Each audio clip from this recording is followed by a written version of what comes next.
if you even looked. I saw it this morning.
Morning, everybody. Morning. Did you see the practical joke that Detroit Paula pulled on her family? Yes, that was outstanding. Oh, my goodness.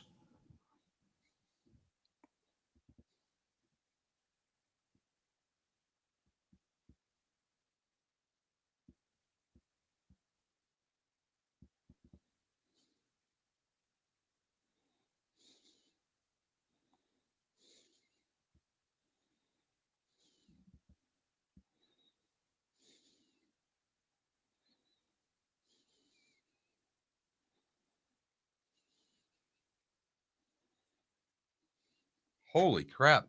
Did you see Patty Waugh's comments about Duclair? No. He was god-awful, Waugh said in the postgame. He had a bad game, and that's why I didn't play him a lot. And he's lucky to be in the lineup. Sorry if I lose it on him, but that's how I feel. He's not skating. He's not competing. He's not moving his feet. He's not playing up to what we expect from him. It's an effort thing. Okay. Hey, then.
You're listening to Miller and Moulton, coming at you from the Floormeister Studios. Floormeisters, keeping it real. And now, here's Mark Miller and David Moulton. Top of the morning to you on this first Wednesday of April. Let's get over the hump together, shall we? How the heck are you, Miller and Moulton? MillerandMoulton.com, Miller_Moulton on X. Good show lined up for you. Top of the morning to you, Mark. How's your week going so far? Week is going well. It started slowly, but it has improved rapidly. Every day's been a little better. Had a bunch of errands to run yesterday. Had to go south, and for me, you know how much I don't like to get away from the house, but I was close enough to surprise my wife and pick her up and take her to lunch yesterday. So had a nice day doing that. Watched a little hockey last night, and heck, getting ready for the Final Four this weekend. We're starting to, Final Four, Masters. It's all coming together. Last couple weeks of the NBA and the NHL seasons are here. Baseball is going, and the Dodgers still haven't lost, everybody, and they may not lose all season long. Neither have the Padres, by the way. Just to throw that out there. And then you got the draft 3 weeks from tomorrow. So you got that to look forward to as well. Did you see? And yesterday we tried to have some fun with it being April Fool's Day, and we made it the focus of our poll question. April Fool's Day, are you going to participate in any kind of prank on anyone? And for the most part, 3/4 of you were like, no, I take the day off. I stay away from it. I will say it was a very difficult day for someone like me who gets a lot of their information through the internet, through social media, because everybody was trying to be hysterical yesterday. Right. And yeah, it's a really good day to stay off of your phone. Yes. And that's what ended up happening. By lunchtime, I'm like, well, this is a waste of time. Everybody's trying to be hysterical. And then I figure, well, near bedtime. All right. What have I missed? And got a couple of posts that were sent to me and you. Oh, okay. So I read those first. Did you see the practical joke that Paula, who in our Twitch chat room goes by Detroit Paula, pulled on her 3 kids? Her 3 adult kids. First, I mean, I do have to preface that she didn't do it to little kids. Detroit Paula is older. Her kids are 34, 39, and 40. And yes, I did. And it was glorious. If anyone else listening to our show thinks that they pulled a better prank than this yesterday, 21,000 on the text line, or let us know in the Twitch chat room. But Paula reached out to her 3 kids and said, we just stumbled upon Masters tickets. For Saturday and Sunday, not a practice round, for the big time, for the last 2 days at Augusta. So-and-so, normally goes, and then this year they can't. And what do you say? And all 3 of her kids were like, hell yeah, absolutely. And she let it ruminate all day. And then calls them up after dinner and says, April Fools. Well played, Paula. Well played. Mean, rotten, but wow, that's cold. That's mom pulling that also. Good for her. Wow. The anxiety that I'm sure these 3 have caused her over the last 40 years. She deserves it. Go, Paula. Apparently, she's been pulling pranks since they were kids. After she told them April Fools, the one son texted her and said, this morning I was literally going to text everyone in the family and say, don't fall for anything from mom. You know how she is on April Fool's Day. But then I got to work. I got busy at work. And boom. Wow. Masters tickets. And then pull them away. Oh, my goodness. That is cold. That's impressive. I mean, that's wow. That is cold. That's ice cold. I mean, that's 4 feet for eagle, though. I mean, that's hybrid into the par 5, and you found that pin that was tucked, and that sucker rolls up to 4 feet, and it's not going to be a problem. It's uphill, right to left, tailor made for you. Wow. So if any of you pulled off something that good, 21,000 on the text line. All right, Twitch chat room. But man, do we know not to mess with in the Twitch chat room going forward. And she comes off as such a nice person. Well, she's part of your demo, David. No doubt. She's one of the older ladies that listen to the show, and they love you. She likes me because I'm from Michigan and we have some common ground. But I'm sure she came to the show because of you. All those trips to the casino over the years. Yep. When those No ladies that were pulling the one-armed bandit would come over and say, I listen all the time, David. You're the best. Yeah, but Mark, I think I'm the snarkier of the two of us.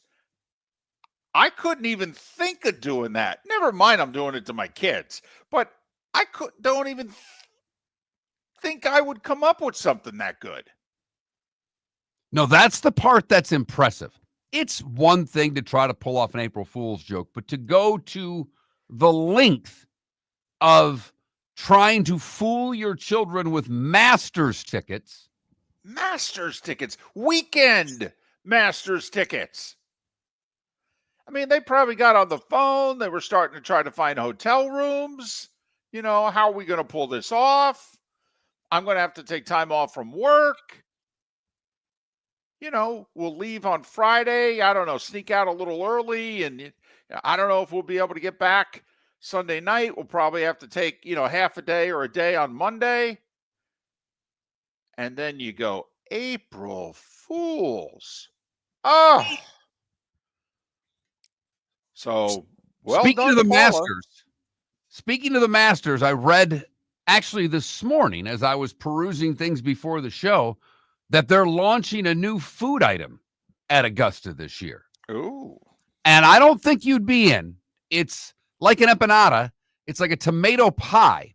It's a small little pastry that's filled with tomatoes and cheese. It looks delightful. And I'm sure it'll be like $2. Right. Right. Matter of fact, they may sample it at $1.50 and see if it catches on. Right. Exactly. Did you also hear what the Masters unveiled yesterday? There's going to be, on Masters. Is it masters.com? It was masters.org forever. It's masters.com, right? I believe so. And you got to go some to find a better site for their event than masters.com. They are going to have video complete with tracker and ball speed and stats from the practice range. If you want, you can see literally every single shot from the practice range, and not just those side shots or the camera that's like 30 yards ahead. So, you see somebody swinging and hitting the ball, but you don't see where the ball goes. Apparently, they now are going to set it up so that if you want to watch your golfer warm up, you can. Every shot. I will say, as you alluded to, there is no better. I don't believe there's a better sports website to watch an event off of. Their coverage of whether it's Amen Corner, the featured groups, a couple of other holes that they do is spectacular. Spectacular. And so, they're adding that to their repertoire for this Masters, which begins a week from tomorrow. Miller and Moulton, millerandmoulton.com, Miller_Moulton on X. Kevin Brockway to talk the Final Four, and we'll do it from a Gators perspective coming up next hour. Pat Kirwan, Seth Everett to join us in our 8 a.m. Eastern hour as well. Pat getting back from by the way, one of the sidekicks on the Dan Patrick Show mentioned this yesterday. It's been identified as owners' meetings. Wouldn't it be meetings? I know, like the NBA is the NBA Finals, and the Stanley Cup is the Stanley Cup Final. I don't know. It seemed to me as if there was more than one meeting. And it was there were owners' meetings. Okay. But it was just identified in many places as the owners' meeting. And they will have another one coming up in May in Minneapolis is where the next meeting is. And that is when the tush push will jump back into the forefront of the NFL meeting, whatever you want to call it. And between now and May, Roger Goodell is going to be working tirelessly with owners around the league to try to get the necessary votes to ban the tush push. By all accounts, it's dead even. Right. He's got 7 weeks to get 8 votes. Yep. It's like those political movies when they've got the, sheet in the room as to how many votes they need, and they get so-and-so to commit, and they rip the sheet down to 22. Okay. Well, Park Avenue, they got the big thing on the board. It says 8. Let's see who else they can get. But the tush push lives for now. Overtime has changed. The kickoff has changed. Well, not the kickoff. Where the touchback will be has changed. And that's about it. Well, and they made a change to replay assist, which I don't think went far enough. We'll explain coming up on Miller and Moulton. Whether you're chasing peak performance, reigniting intimacy, or simply want to feel your best, Game Day Men's Health creates customized game plans to optimize your health. Call 239-427-3441 for our Bonita Springs and Naples location to set up your free testosterone test and consultation. Mention Miller Moulton Radio Show for 10% off your service. Find your maximum self with Game Day Men's Health, Bonita Springs and Naples, Florida. Call 239-427-3441 today. For over 50 years, the Nolan family has been dedicated to protecting local families. Nolan Family Insurance is a second-generation independent agency that specializes in home, flood, auto, and boat insurance. They take the time needed to explain your coverage options and answer your questions so you can make an informed decision that's right for you. If you're looking for an agency that treats you like family, call 941-639-1122 or go to NolanAgency.com. That's 941-639-1122 or NolanAgency.com. Basketball's heating up the hardwood. What a great time to stop in at the Floor Meisters and look at their hardwood. A large selection to choose from, including Mirage hardwood flooring. Floor Meisters has a look and style you want. Mirage wood is grown and made in Canada from the finest quality wood flooring you'll find. And while you're in, ask to see the Petite Enfant collection. 5 custom colors made only for the Floor Meisters. So good it has a 35-year warranty. Floor Meisters, 6281 Naples Boulevard, next to Costco, or floormeisters.com. American Paint Supplies, for nearly 30 years, is your one-stop shop for all your coating needs. If you are a designer, a contractor, a professional painter, or a weekend warrior, American Paint Supplies is the place where experts go to get expert solutions. At 6100 Shirley Street in Naples off of Pine Ridge, American Paint Supplies delivers the best solutions with the best products with the best support. Meet Gene and his team today at American Paint Supplies. Call 239-566-2700. That's 566-2700 or online at AmericanPaintSupplies.net. This is Miller and Moulton.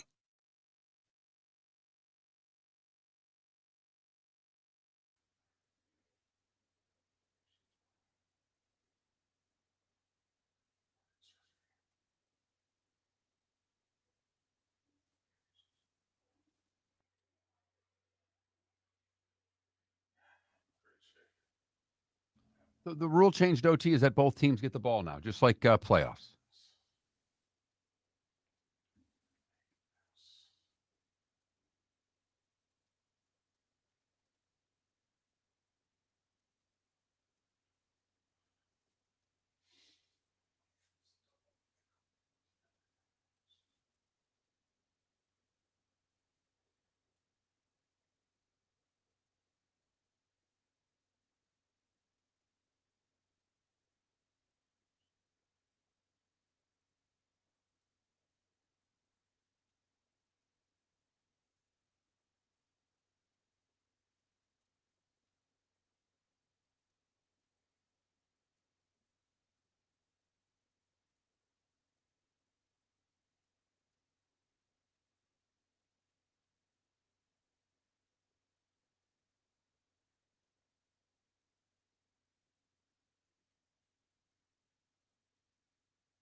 No, they don't. That's actually one of the things they were talking about yesterday is they don't get all the time they need. If Team A goes on a 7.5-minute drive and scores, there's 2.5 minutes left. Dems the breaks.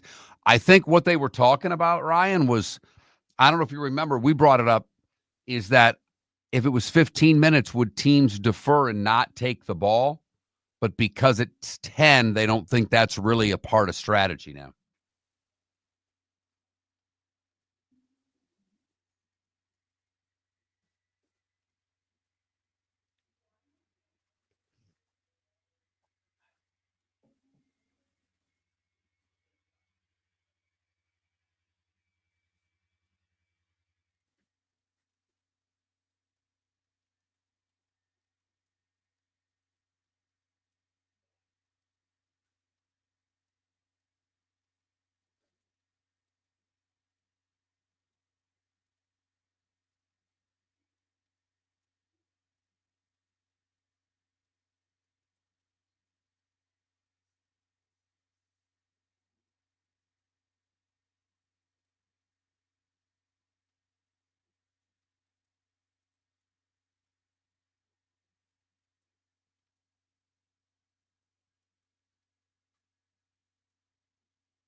Well, congratulations, Paula.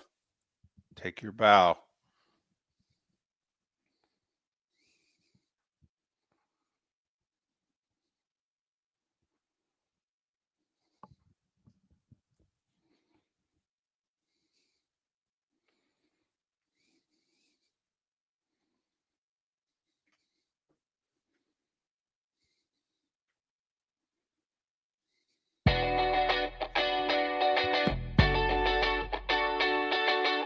You're listening to Miller and Moulton.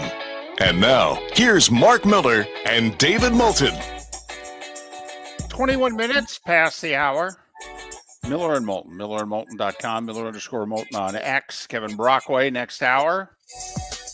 Final four with the Gators in it for the first time in 11 years. 2 SEC teams in it. Second time Auburn's been in it in the last 5-6 seasons.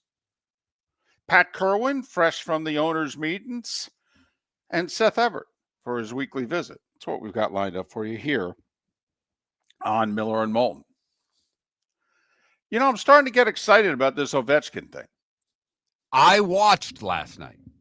Now, I switched the wings on at 8, and everybody knows I got a couple TVs in my living room, so I was kind of going back and forth between the Lightning Islanders game and the Caps Bruins game on TV too, but I had it on when he scored. I'm like, what game am I going to put on? I'm putting on the Caps. I mean, you know, there aren't a lot of Mount Rushmore type records in any sport. And when someone is coming up on one and now it looks as if without question they're going to break it, you're like, wow, cool. Well, and on top of it, to me, the part that's most exciting, or not about most exciting, the thing that even makes this more legit is he and they are having a spectacular season. Right. He's not just compiling to compile. And I'm certainly not saying Aaron compiled. It's not at all what I'm saying. But the Braves weren't good when Hank Aaron broke the home run record.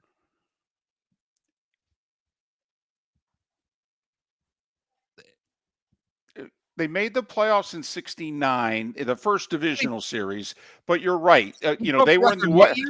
They were in the West then. He broke it in '74, and the Reds and the Dodgers, especially the Reds, had taken over the West, and the Braves were like a 500 team. You're right. They couldn't do better, than like 85 wins. They were okay.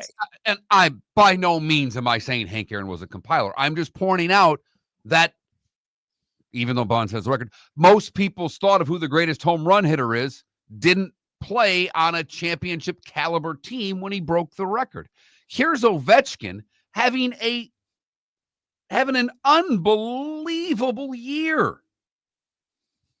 What was that's 30 what last night? I think it's 38 goals in 58 games because he missed almost a month with a broken leg. A broken leg. Right. And he is just a horse of a man. He is a big human being. Yes, he is. And credit the Caps and their coaching staff because they've really limited his ice time this year.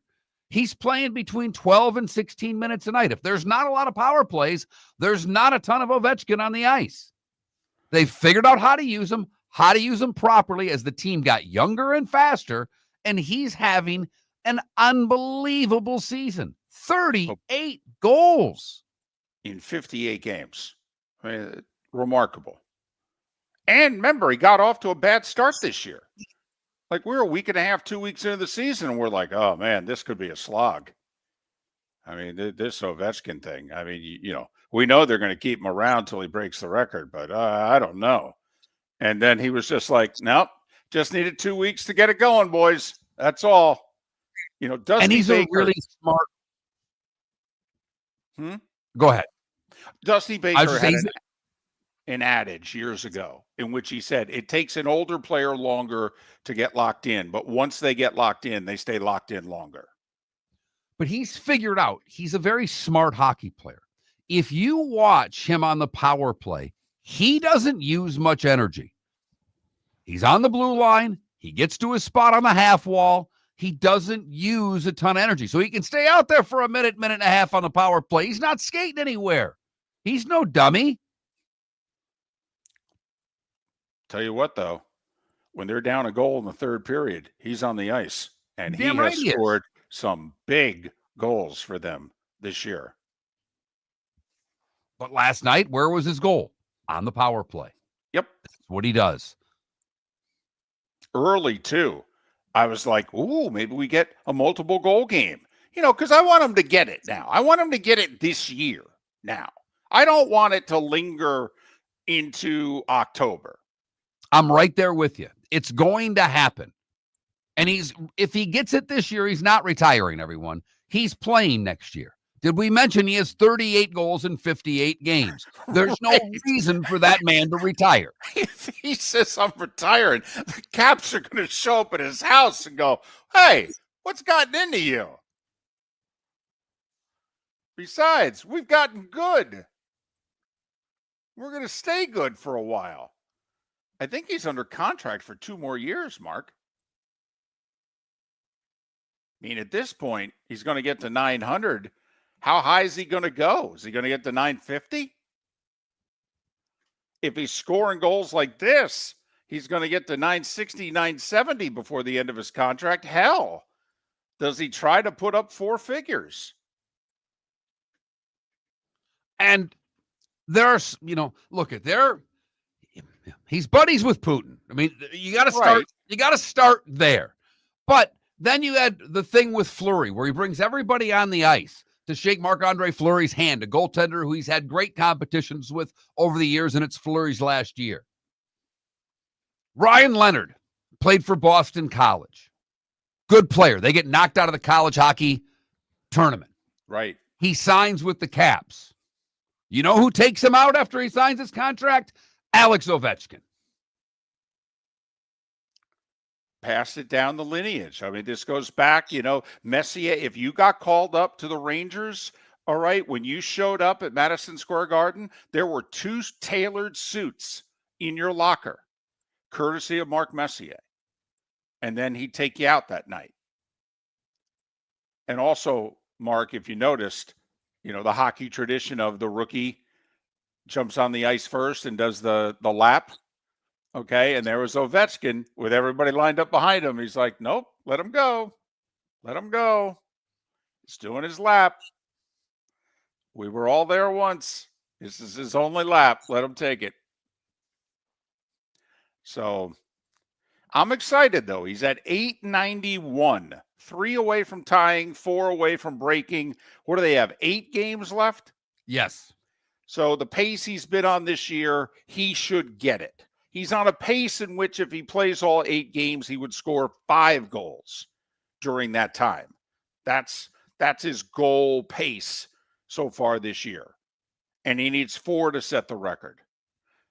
At this point, Mark, I'm hoping he does it at home because I believe his last 2 games are on the road. They are. They finish at the Islanders and at the Penguins. Although it would be something for him to do it in Pittsburgh. Well, I mean, they were in Boston last night. When he scored, the ovation was loud. Loud in Boston. They know they're hockey. They're not that welcoming to the opposition. I know. But if you're into hockey, this is amazing. 891 goals. Chasing down Gretzky. Taking a record away from Gretzky. Right, and to think without the lockout and the other things, he would have had this already. I mean, he's had to overcome some things that were beyond his control in order to get to this record. It is truly amazing. Didn't he miss his rookie year? Yeah. Isn't that why Ovechkin and Crosby entered the league at the same time? Because Ovechkin, I think, would have been a year earlier, except we didn't have a league that year? So Alex Ovechkin closing in on the Great Ones record, another goal last night in their win over the Bruins. Miller and Moulton. A lot to kick around from yesterday. Kevin Brockway, Pat Kirwan, Seth Everett on our show. It's a hump day. We'll come up with a poll question. We will. You know what? Should we just have Paula from Detroit? Since she came up with such a great April Fool's prank, should we just give her a shot at poll questions? She's got to be able to do better than we will.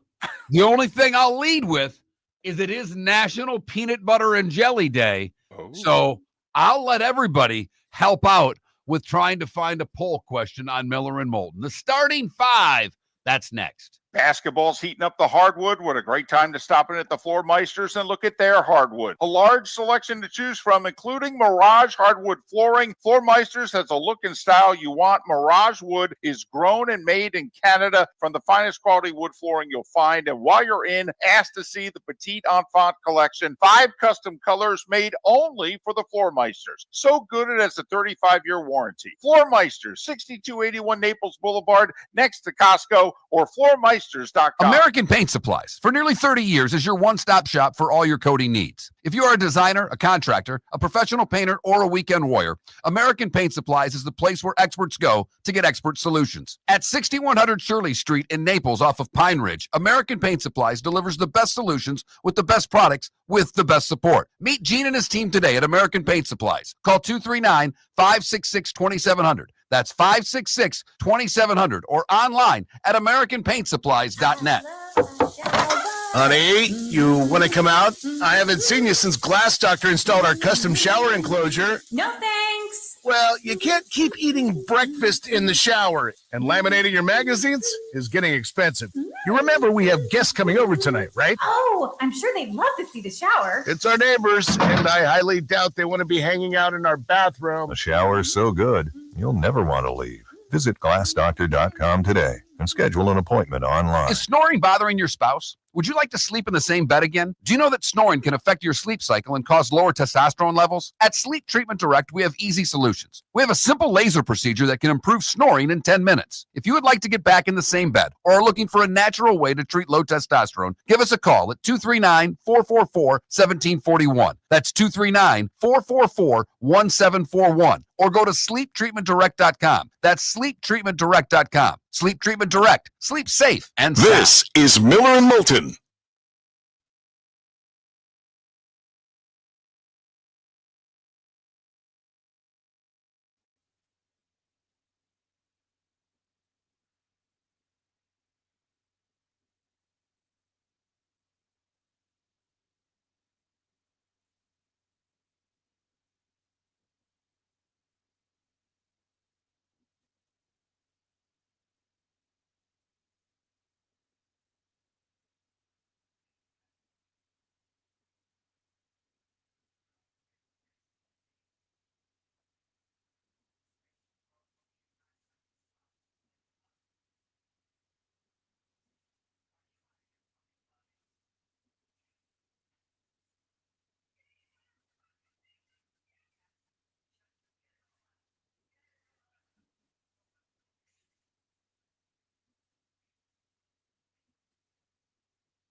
No, they don't, Wes. It is a 10-minute overtime.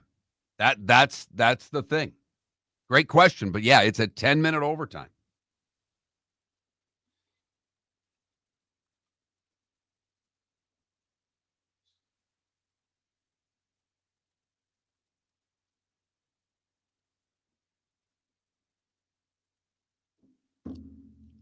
I may vote for best Val Kilmer role today with the passing of him.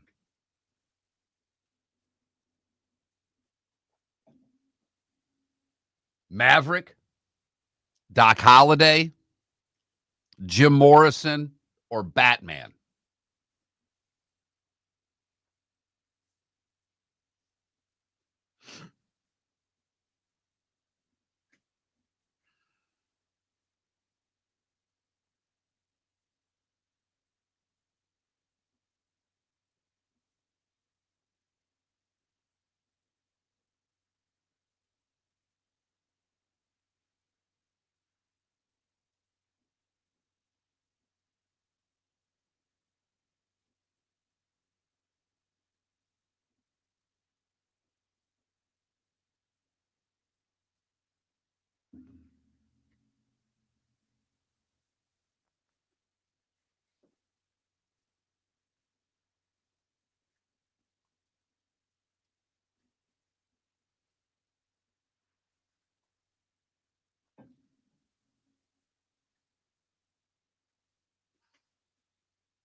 Yeah, heat.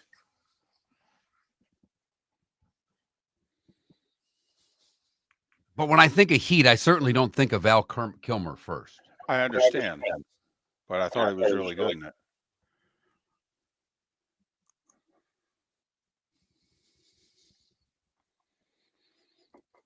That's just my nomination for a poll question is best Val Kilmer character. Maverick, Doc Holliday, Batman, Jim Morris.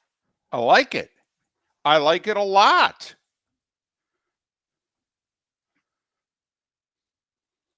By the way, glad that Cruise put that storyline in the movie, huh? Yeah, I've got to see that. It was 20 minutes too long. It would have been a really nice.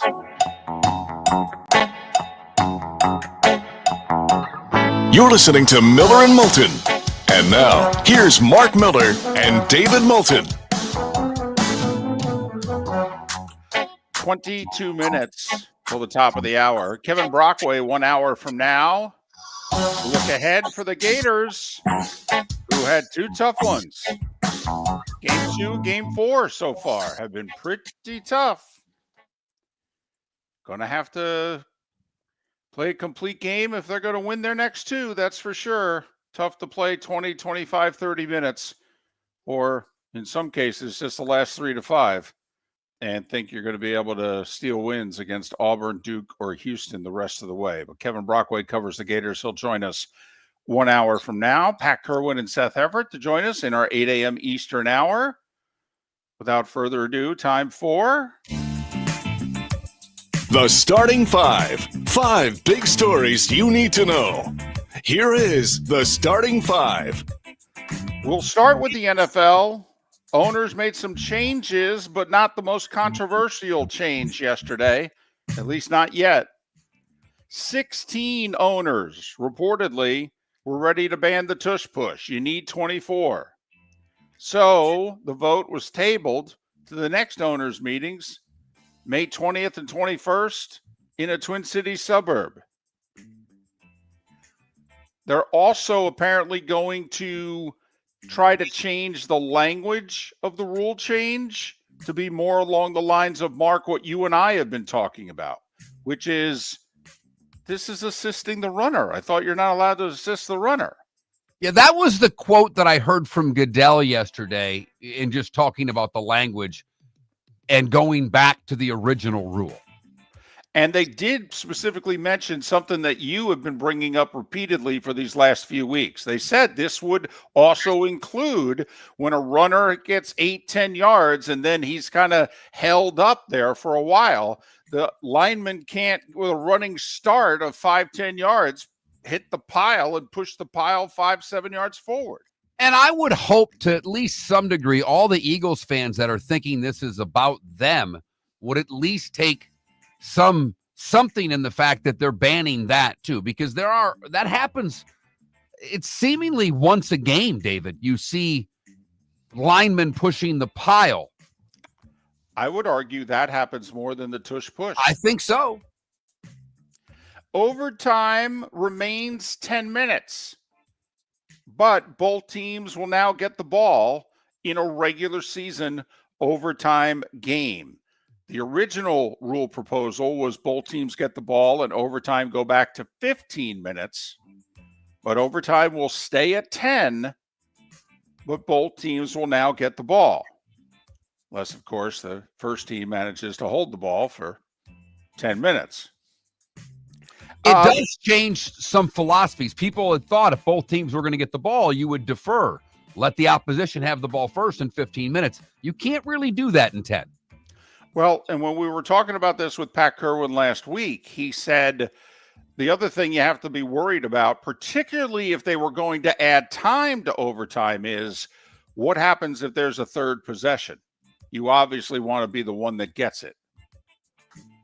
Replay assist has been expanded. It now includes hits on a defenseless player, face masks, horse collars, tripping, running or roughing into the kicker can now all be reviewed. However, they can only be reviewed if a flag was thrown for any of those fouls on the play. So essentially they can be reviewed to pick the penalty flag up, but like the infamous Sam Darnold face mask in the end zone in the Vikings-Rams regular season game last year on 4th down, in which obviously he and the Vikings should have gotten 15 yards and, had a chance to rally to tie or win that game. Yeah, they didn't throw a flag on that play. Oh, well, still not going to be able to correct that.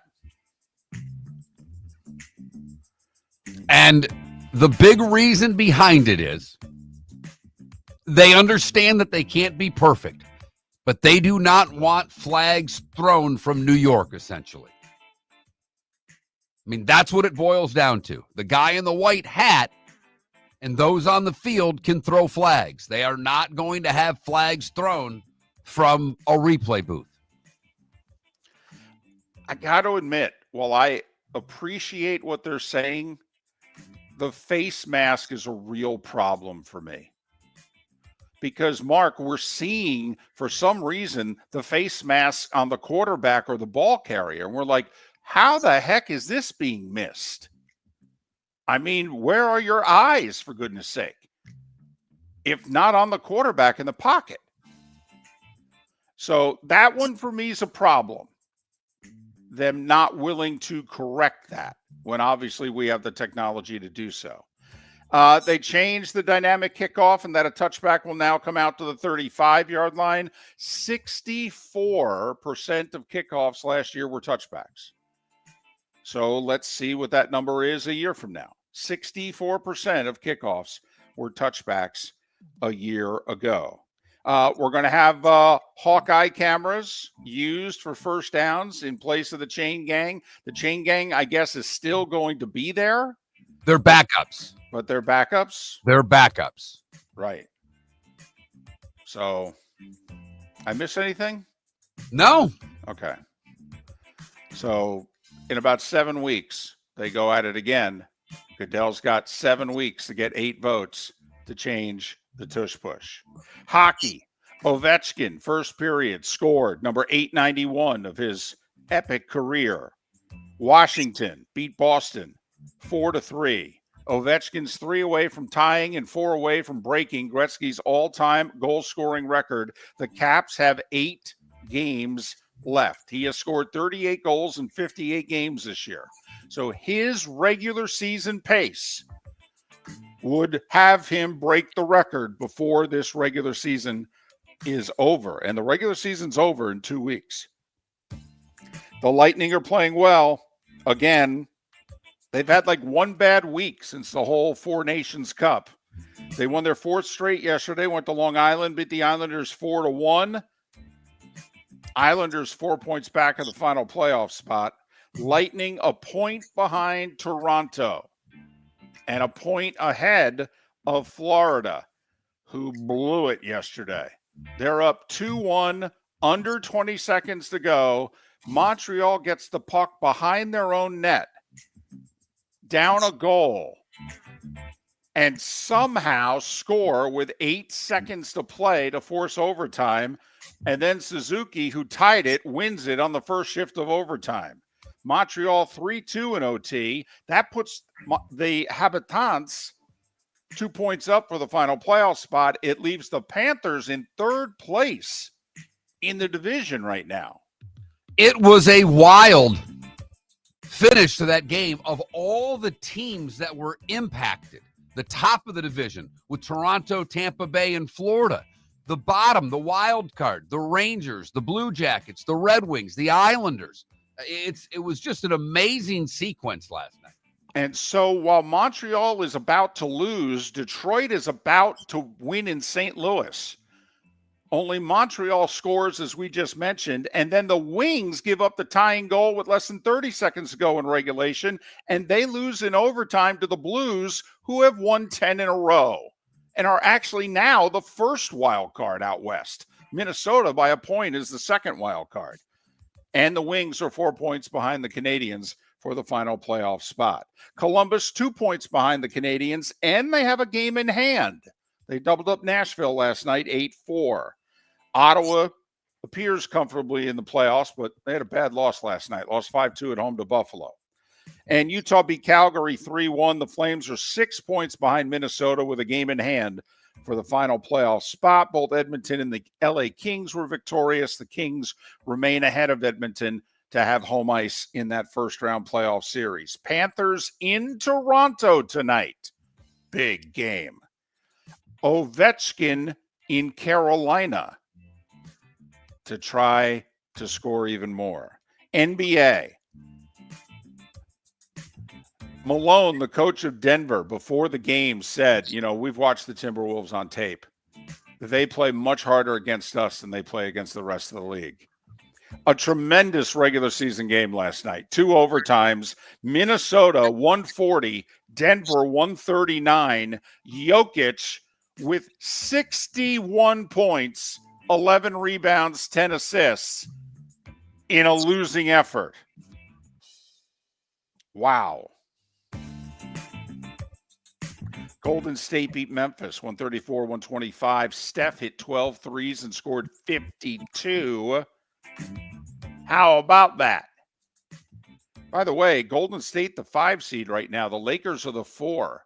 Think the NBA would like a first-round Lakers-Warriors playoff series? They would love it, with every game being on TNT or ESPN. Orlando got 24 each from Paolo and Franz in an 11-point win over the Spurs. Bulls clinched the final playoff spot in the East. They beat Toronto by 19. Milwaukee set an all-time franchise record last night. They shot 69% from the field. Beat Phoenix by 10. Suns have lost 4 in a row. They're 2 back of the final playoff spot with 6 to play. Hawks lost at home to Portland. Atlanta's now tied with Orlando for the 7 seed. Knicks beat the Sixers, who have lost 9 in a row, by 14. How about the Rays at Steinbrenner Field? Maybe we should, them, David. You can't touch them. You play around 10,046 a night. They're going to win. Maybe we should build an outdoor stadium in Tampa for this franchise. No? Rays are 4-1. They beat the Pirates 7-0, who are 1-5. Jake Mangum with another 3-hit night. Man, he's off to a great start. Good for him. Marlins beat the Mets 4-2. Alcantara returned from the Tommy John surgery. He threw 5 good innings last night. Hey, how about Nathan Eovaldi with a complete game? Second week of the season. Yeah, 99 pitch, 4-hitter. He beat Cincinnati 1-0. Arizona got a slam and a 5-run 8th from Suarez, beat the Yankees 7-5. Brewers pick up their first win, 5-0 over KC. Twins pick up their first win, 8-3 over the White Sox. Padres yet to lose. First ever 6-0 start in franchise history. They beat Cleveland 7-0. Dodgers yet to lose. They beat Atlanta 3-1. Braves yet to win. Dodgers 7-0. Braves are 0-6. Sale took a shutout into the 6th before Betts hit a 2-run homer against him, and he took the loss. Kyle Tucker homered for his 4th straight game for the Cubs. They beat the A's 7-4. Your Tigers, Mark, got a 1-hitter from 4 pitchers in beating Seattle 4-1. The Giants are off to a 4-1 start. They beat Houston 3-1. Second straight night, the Angels win in extra innings in St. Louis. They scored 3 in the 10th and then had to play the 11th and scored 3 more and beat the Cardinals 9-7-11. And Toronto is off to a 4-2 start. They beat Washington 5-3. Lance Lynn retired after 13 years. Max Scherzer got an injection in his right thumb. Mark, I think his career's in jeopardy. Scherzer with that right thumb injury. And the Mets had to shut down Sean Manaea, who supposedly was coming back from an oblique injury in a month. No. College hoops, Buzz Williams left A&M to go to Maryland, signed a 6-year deal. His buyout at A&M was $1 million as of yesterday. So he waited till yesterday. And Willard's buyout was $2 million. So Maryland changed coaches and made $1 million. Would you leave A&M for Maryland if you were a basketball coach? It's a far more interesting question than it sounds. Because on the surface, you'd go, hell yeah, I'm going to Maryland. A lot more tradition. Mm-hmm. The money might be similar. But right now, Texas and Florida are the 2 states no one talks about where all the damn talent is. So getting kids at Texas A&M is not as hard as it once was. I would, David, but I think the jobs are a lot closer than people think. The Crown basketball tournament in Vegas, it's a Fox creation, literally, so that they can televise all the games, and they're paying all the teams to be there. UCF beat Oregon State 76-75. They'll face Cincinnati tomorrow in the semis. They beat DePaul 83-61. Villanova and USC were your winners. FAU has a new women's coach, Leanne Freeland, who had spent a bunch of years at Nova Southeastern. By the way, I was remiss not to mention on Monday, Nova Southeastern did it again. Remember, last year they were unbeaten in winning the Natty. This year they weren't unbeaten, but they went back-to-back. Won the Natty over the weekend, Nova Southeastern. And at 7 minutes before the hour, that was starting five. Five big stories and a repeat that you needed to know about here on Miller and Moulton. So you want flags to be thrown essentially from the replay booth. I want face masks to be called. That's it? You'd stop there? I want a face mask to be called. And I'll even limit where on the field it can be called. Okay? But the blatant missed face mask is a bad look. Basketball's heating up the hardwood. What a great time to stop in at the Floor Meisters and look at their hardwood. A large selection to choose from, including Mirage hardwood flooring. Floor Meisters has a look and style you want. Mirage wood is grown and made in Canada from the finest quality wood flooring you'll find. And while you're in, ask to see the Petite Enfant collection. 5 custom colors made only for the Floor Meisters. So good it has a 35-year warranty. Floor Meisters, 6281 Naples Boulevard, next to Costco, or floormeisters.com. Do you have a sleep problem but don't want to wear a CPAP mask? This is Mark Miller for Sleep Treatment Direct. The mask wasn't working for me, and I didn't think I had an alternative. I do. We all do. They have such simple alternatives with greater success than the mask. Visit sleeptreatmentdirect.com.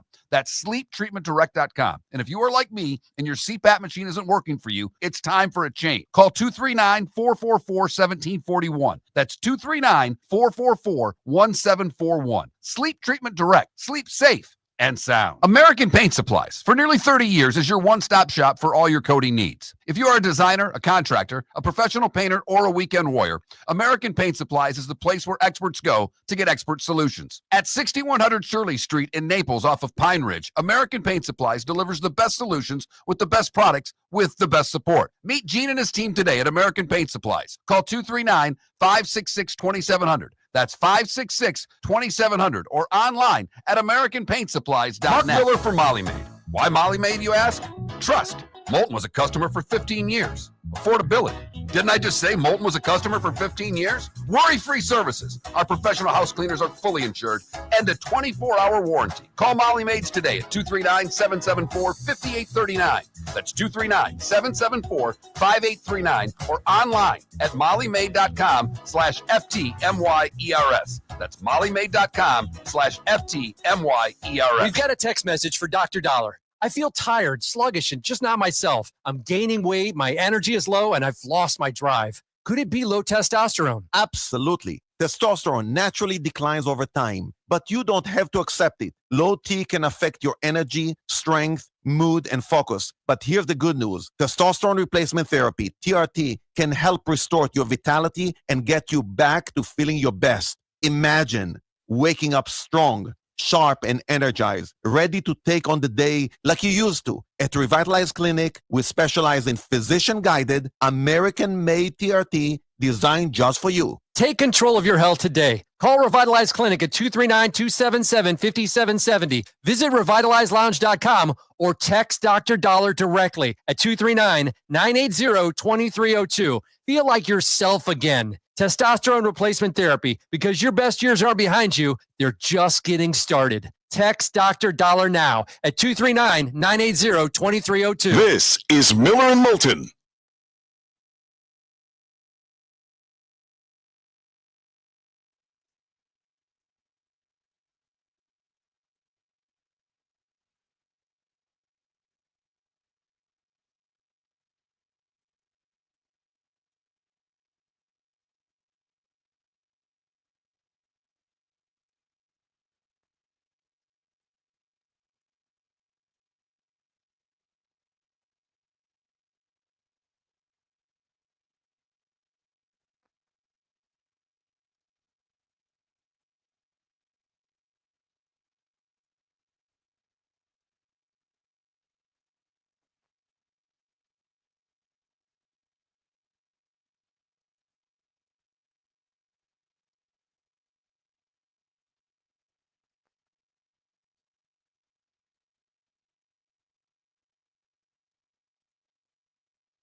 Empire, they get coverage.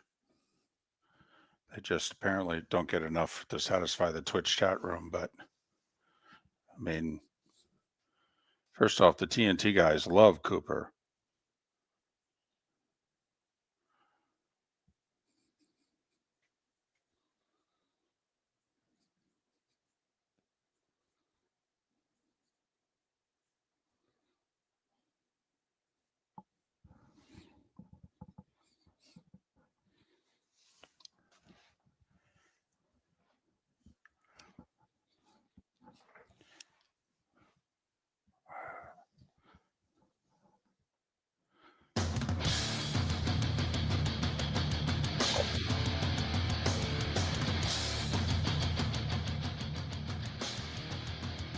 You're listening to Miller and Moulton, coming at you from the Floor Meister Studios. Floor Meisters, keeping it real. And now, here's Mark Miller and David Moulton. Hour 2 of Miller and Moulton on this hump day as we get over it together. Kevin Brockway to join us a little bit later on this hour. The Gators back in the Final Four for the first time in 11 years. Haven't won the Natty since they went back-to-back in 06 and 07. Is this the year? Talk with Kevin Brockway in about 35 minutes' time. Pat Kirwan in an hour. He just got back from the owners' meetings. And Seth Everett for his weekly visit in about 90 minutes' time. I like your poll question. Good job. Sad reason to have it, but good job. It is a sad reason to have it. Val Kilmer passed away. Found out he passed away yesterday. Found out, I guess, late last night is when I found out. But because of that, we are using Val Kilmer as the inspiration for our poll question today. What's your favorite Kilmer movie role? Iceman and Top Gun, Batman and Batman Returns, Jim Morrison and The Doors, or Doc Holliday in Tombstone? I went with Morrison. Early voting is all Doc Holliday and Tombstone. So I will say, now that he ends up passing less than 3 years after the movie was released, sure glad that Tom Cruise wrote that little storyline into the Top Gun remake, Maverick. All right. That's even more, touching, if you will, Absolutely. now. Absolutely. I loved The Doors. I loved the band The Doors. I loved the movie The Doors. I read a couple of Morrison biographies. So I was into that movie. I thought he did a phenomenal job. But I'm sorry. I'll be your Huckleberry. Doc Holliday is as good of a role as he played. And he played, I rewatched the series Entourage about 6 months ago. I loved that show. I thought that show was just fantastic. Thought it was funny. Jeremy Piven was just brilliant as Ari Gold, the agent. But there's an episode, and I don't know what season it was in, but that group smoked a lot of pot. That was their, Turtle was the guy, and Turtle was the guy that always got the pot for the friends there. Right. And he couldn't find any. And the main character's dating this girl who's got him doing yoga and all these things. And the three of them are freaking out about the girlfriend. And as they're sitting out, the girlfriend's like, "Oh, you need weed? I can get weed for you. I got my Sherpa who's got weed." And Val Kilmer played the Sherpa. And it's just it's a cameo part. And he was so damn funny doing the Sherpa. It's just one of the great scenes that I will always remember for Val Kilmer, because he was in a lot of movies, a lot of shows. He had his fair share of cameos in different things. And he's also someone who was a lead and a supporting, never mind a cameo actor. So Val was 65. Your favorite Kilmer movie role, we give you Iceman from Top Gun, Batman, Jim Morrison in the Doors movie, or Doc Holliday from Tombstone. And vote accordingly. That Mark Miller, the David Moulton, Miller_Moulton on X. One other big non-sports story happened yesterday. And I say this because I think a lot of our audience at one point or another has visited this place. Now, they're not going down for the count yet, but Hooters filed for bankruptcy yesterday. Right.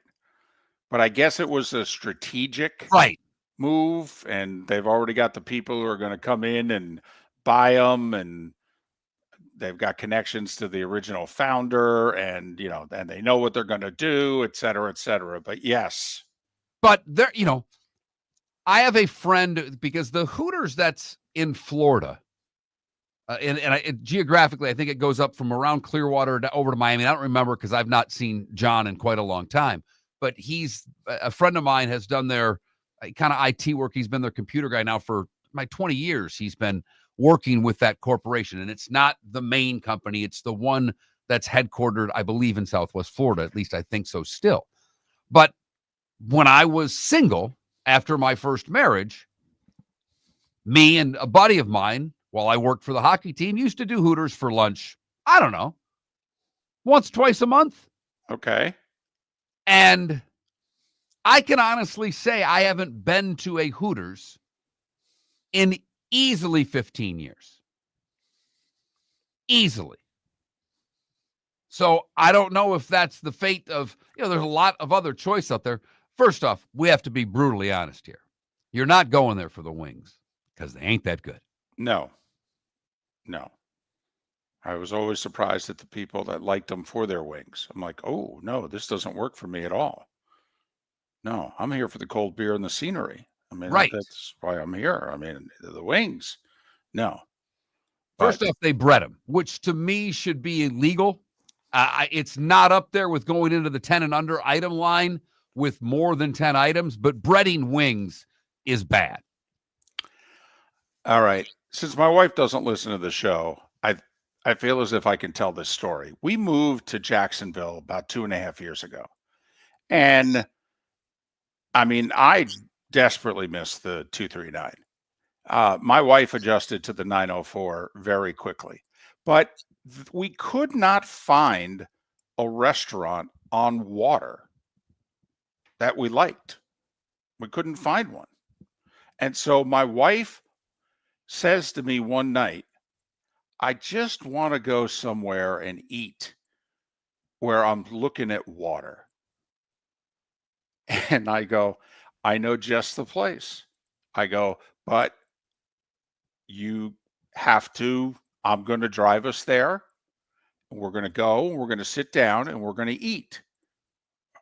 And you're not going to make a scene, and you're not going to leave. Well, if anyone's listening to this show for any length of time, I mean, my wife is liberal.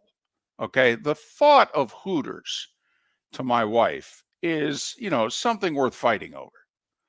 And so she gets in the car and I say, I know just the place. And 3/4 of a mile from our house, tucked in, is a Hooters right on the water. Pulled right in, pulled to the back. She looked at me. I go, you wanted chicken? You wanted wings? And you wanted water.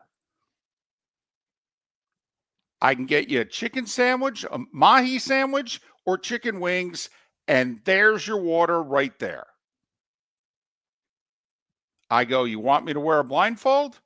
What's the problem?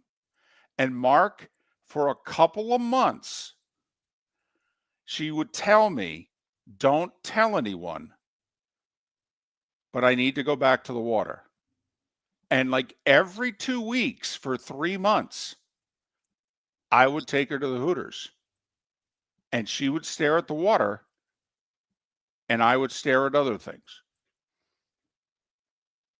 And we'd have our sandwich and we'd go home.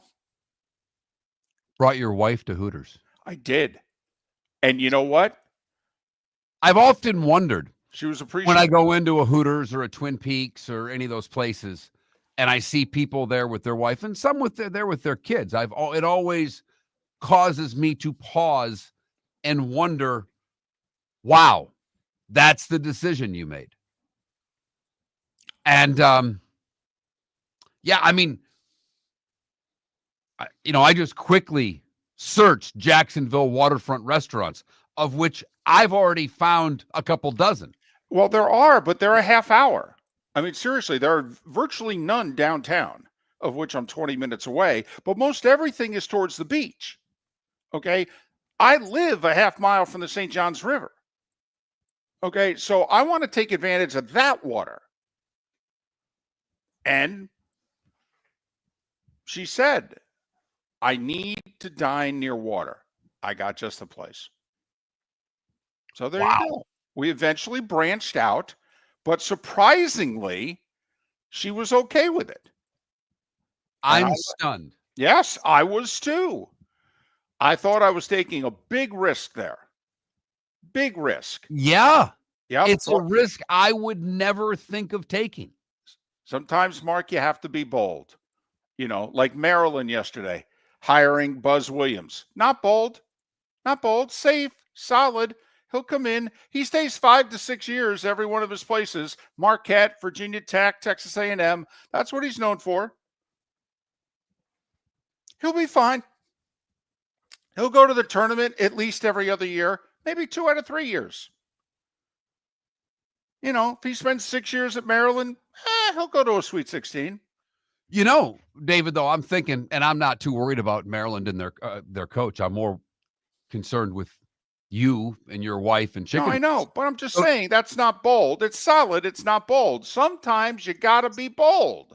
Well, if you ever take her to Atlanta, since you've already gotten her to Hooters to have wings or a chicken sandwich, my guess is now when you're in Atlanta, you can say, honey, I know the best place for chicken wings, and you can take her to Magic City, the strip club, where apparently they have terrific wings. Right. Who was the NBA player?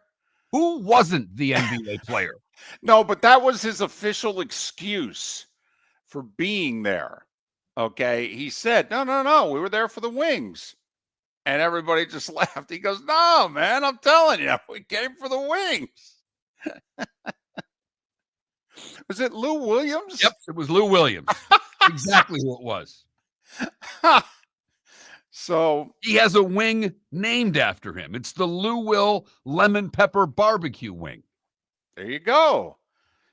In fact, that's what I'll say. I'll say, hey, I got just the wing for you. The Lou Will.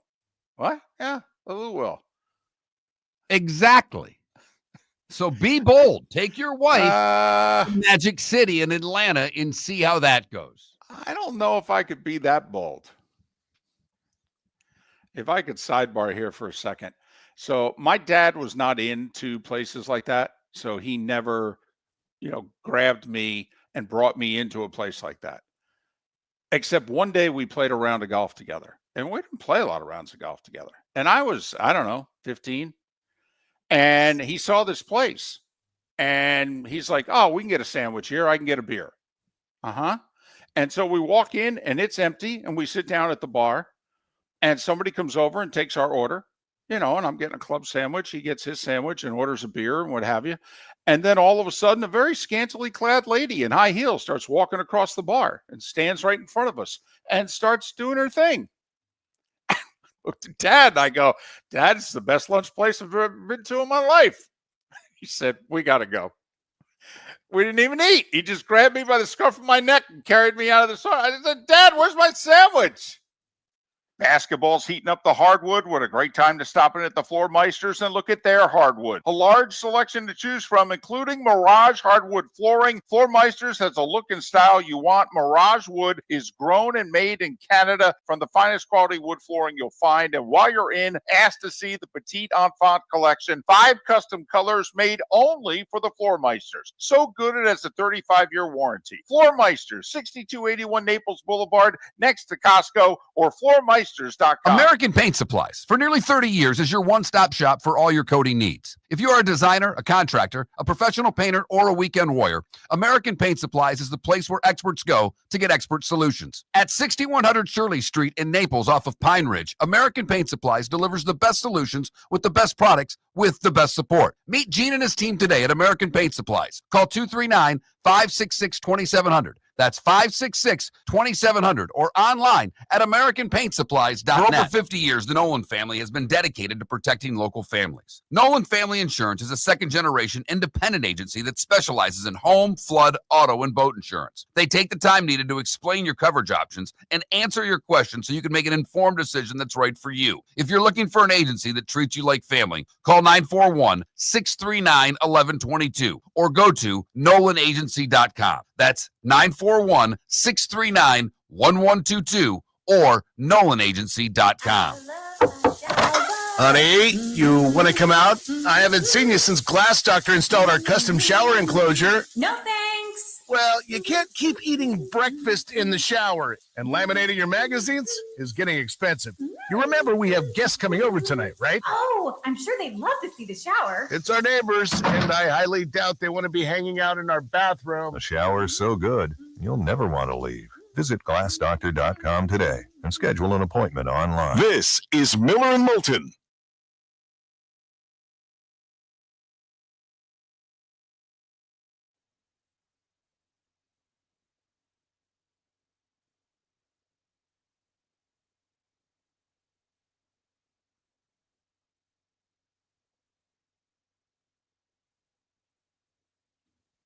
Sonny, by the way, I don't know if that was in April. Madonna didn't work at the Hooters in Bay City.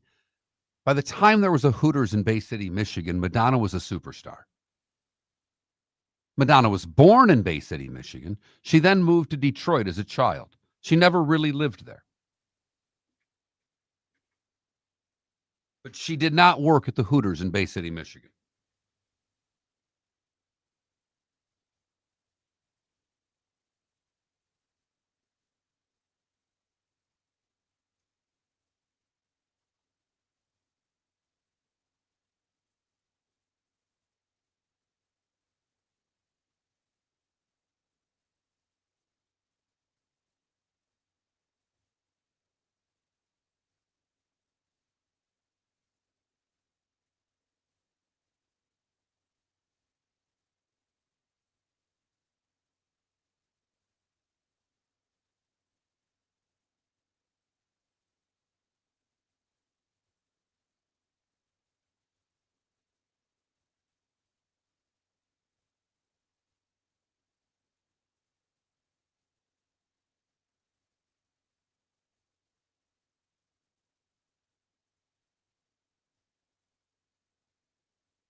Yeah, Dalton married a Hooters waitress.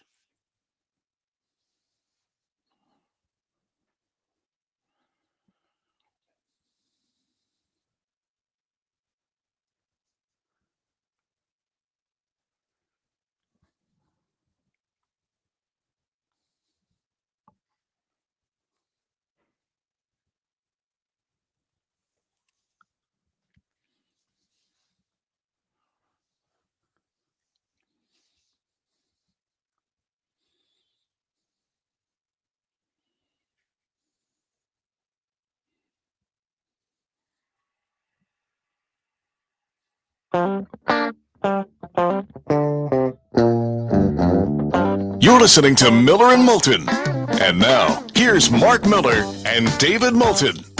21 minutes past the hour. Kevin Brockway in a little more than 15 minutes time. And we look ahead to the Final Four from a Gators perspective.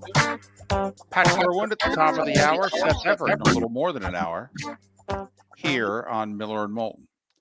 So 2 segments ago, when I was wrapping up the starting 5, and then you didn't challenge, you just questioned me because I said that this replay assist that they're expanding doesn't go nearly far enough.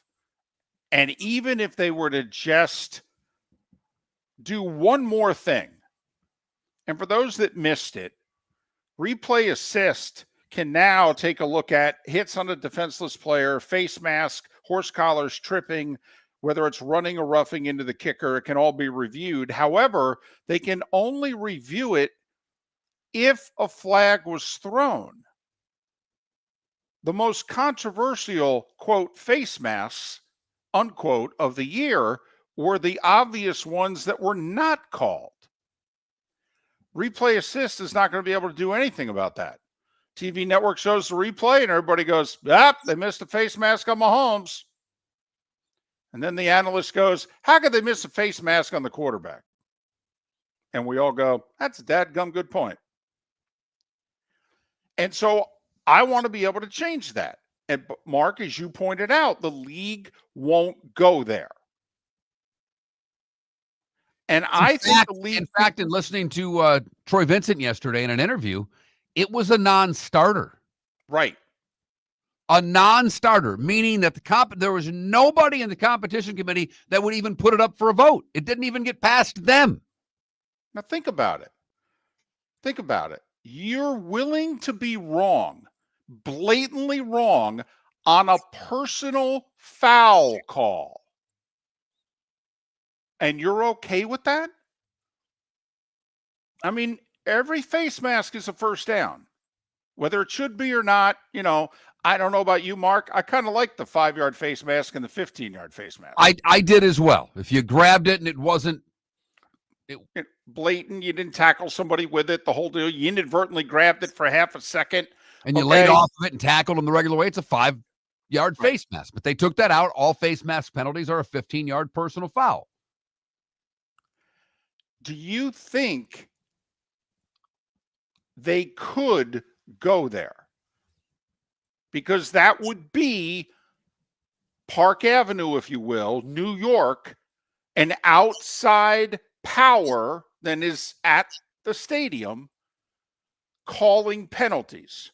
All right. Now, here's they only correct mistakes. Right. Here's the question I would ask you back on that. And this is one of the things I was thinking about. Troy Vincent said this as well, and we've talked about it. With all of the gambling in sports right now, is it a good thing or a bad thing to have an outside entity calling penalties in a game? No, I get it. Troy Vincent and anyone else, they can make a lot of sense by saying this is a slippery slope that I don't want to go down. And you're saying, David, you only want to do face masks. Well, you know what's going to happen.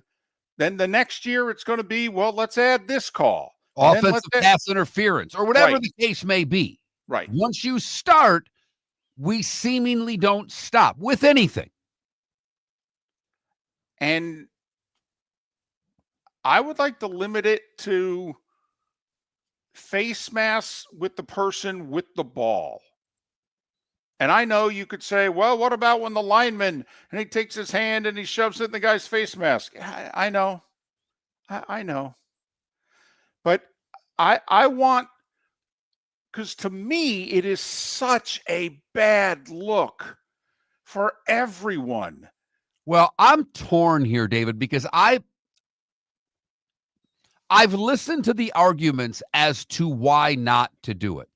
And they all make a ton of sense. They do. I'll admit that. The problem is, while I don't think referees can ever be perfect, it's an impossibility.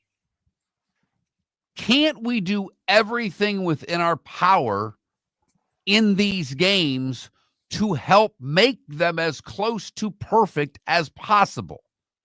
And how do we do that? We do it with technology, and the technology that we have are cameras everywhere that seemingly don't miss when something happens. Now, David, I think at some point it will happen. Just think of it this way. How long have we had the Hawkeye technology in tennis? Oh, probably about what, half a dozen years now? At least. Longer? I would think more. I don't. Okay. I mean, we've had. I was thinking 10 years minimum. Sounds maybe good. longer. Okay. It took the NFL 10 years minimum to just put the technology in that's in other sports to figure out when we get a first down instead of using a system from last century. So maybe they move at a slow pace, and at some time we'll get to where you are talking about. How about this? Would you be willing to go here with me? I make it something that a coach can challenge. I've always been in favor of coaches challenging anything. That the coach, well, and I'll limit it to this one specific thing. I'll say, the coach calls the ref over and says, you guys missed my quarterback got dragged down by the face mask. You missed it. All right. So I'm using one of my challenges and, look it up. And then they go and they take a look, and it should be pretty quick, actually. They shouldn't even have to go to the tent, if you will, on their way to it. Replay assist should be able to go, yeah, he grabbed the face mask and pulled him down with it. That's 15 yards and a first down. And if it's one of my challenges, remember, I only get 2, and I only get a third if I'm right on each of the first 2. So would you be willing to do that? Okay, which would also be precedent setting. It was not a penalty. This isn't possession. This isn't feet in bounds. Okay, this is, you guys missed a blatant face mask on the person who had the ball, either a quarterback or a running back. And I am challenging that miss and wanting the 15-yard penalty. I would, David, but it is a long road ahead for the NFL to start challenging non-calls. It is seemingly the one thing that they do not want to do. That the guy in the white hat and the officials on the field throw the flags and nobody else does. And it seems right now they can't get past that. Because they're not even suggesting putting the challenges in. And what I would just say to Troy Vincent and Rich McKay and anyone else is I'd show them the Darnold sack to end the regular season Rams-Vikings game when Darnold was just grabbed by the face mask, his head yanked, halfway around, and he was sacked for a safety with it. And somehow, some way they missed it. Okay, and I would just look at him and go, you're okay with that? You really don't want to sit down and discuss a way where we can correct that? We did a game, Monday Night Football, might have been a playoff game. Mahomes got tackled by the face mask, not called. I mean, I don't know if there's one a game, but I don't think there's one a game, but I get the point that you're making. But think of it back in the Saints game with the offensive pass interference or the pass interference that wasn't called. They implemented a rule. They couldn't get that rule out of the game fast enough. Damn competition committee. I mean, they Not put 1 year. that in and Yep. I mean, couldn't get it out fast enough. No, they couldn't. They did it to shut everybody up, and then they got rid of it as soon as they could. Miller and Moulton. We'll switch gears. We'll go college hoops next with Kevin Brockway. Pat Kirwan will join us at the top of the hour. We'll talk the NFL owners' meetings and look ahead to the draft. Miller and Moulton. Miller and Moulton are very grateful to you, the listeners, for making us one of the highest rated shows for men, because the working man is one of the toughest demos to reach, and we do. Great sponsors like Floor Meisters, American Paint Supplies, Glass Doctor, Sleep Treatment Direct, Game Day Men's Health, and Molly Maid recognize that, and we thank them. And if you own a business and working men are your clientele, the most cost-effective way to reach them is through us. Text Miller and Moulton at 21,000 or directly via X at that Mark Miller or the David Moulton. Whether you're chasing peak performance, reigniting intimacy, or simply want to feel your best, Game Day Men's Health creates customized game plans to optimize your health. Call 239-427-3441 for our Bonita Springs and Naples location to set up your free testosterone test and consultation. Mention Miller Moulton Radio Show for 10% off your service. Find your maximum self with Game Day Men's Health, Bonita Springs and Naples, Florida. Call 239-427-3441 today. Mark Miller for Molly Maid. Why Molly Maid, you ask? Trust. Moulton was a customer for 15 years. Affordability. Didn't I just say Moulton was a customer for 15 years? Worry-free services. Our professional house cleaners are fully insured and a 24-hour warranty. Call Molly Maids today at 239-774-5839. That's 239-774-5839 or online at mollymaid.com/FTMYERS. That's mollymaid.com/FTMYERS. Sleep problem but don't want to wear a CPAP mask? This is Mark Miller for Sleep Treatment Direct. The mask wasn't working for me, and I didn't think I had an alternative. I do. We all do. They have such simple alternatives with greater success than the mask. Visit sleeptreatmentdirect.com. That's sleeptreatmentdirect.com. And if you are like me and your CPAP machine isn't working for you, it's time for a change. Call 239-444-1741. That's 239-444-1741. Sleep Treatment Direct. Sleep safe and sound. This is Miller and Moulton.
Kevin is on. All right. My wife and I go to Twin Peaks, have once brought our kids. What's the difference between going there and the beach? The text I got. I simply said, I think there's a huge difference. Just my opinion. Yeah, I think there's far less clothing on the people who are working at Twin Peaks than there are working at the beach. First off, the beach isn't 90% men staring at women. Beach is families and old people and young people and all kinds of people. Now, if you were to say what's the difference between a nude beach and Twin Peaks, then I think you have a valid argument.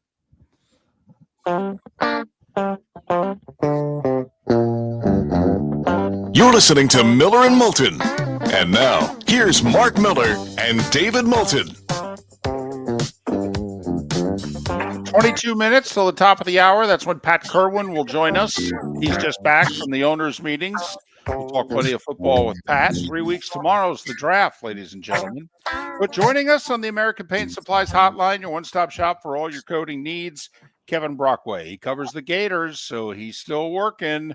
Gainesville Sun, the Gannett Network throughout Florida. Follow Kevin on X, Kevin Brockway G1, Kevin Brockway G1. Kevin, it's David and Mark. Good morning. How are you? Good morning. How are you guys? Well, we're good. I just don't know if the Gators can win another game, never mind 2 more games, if they're going to play the way they did against,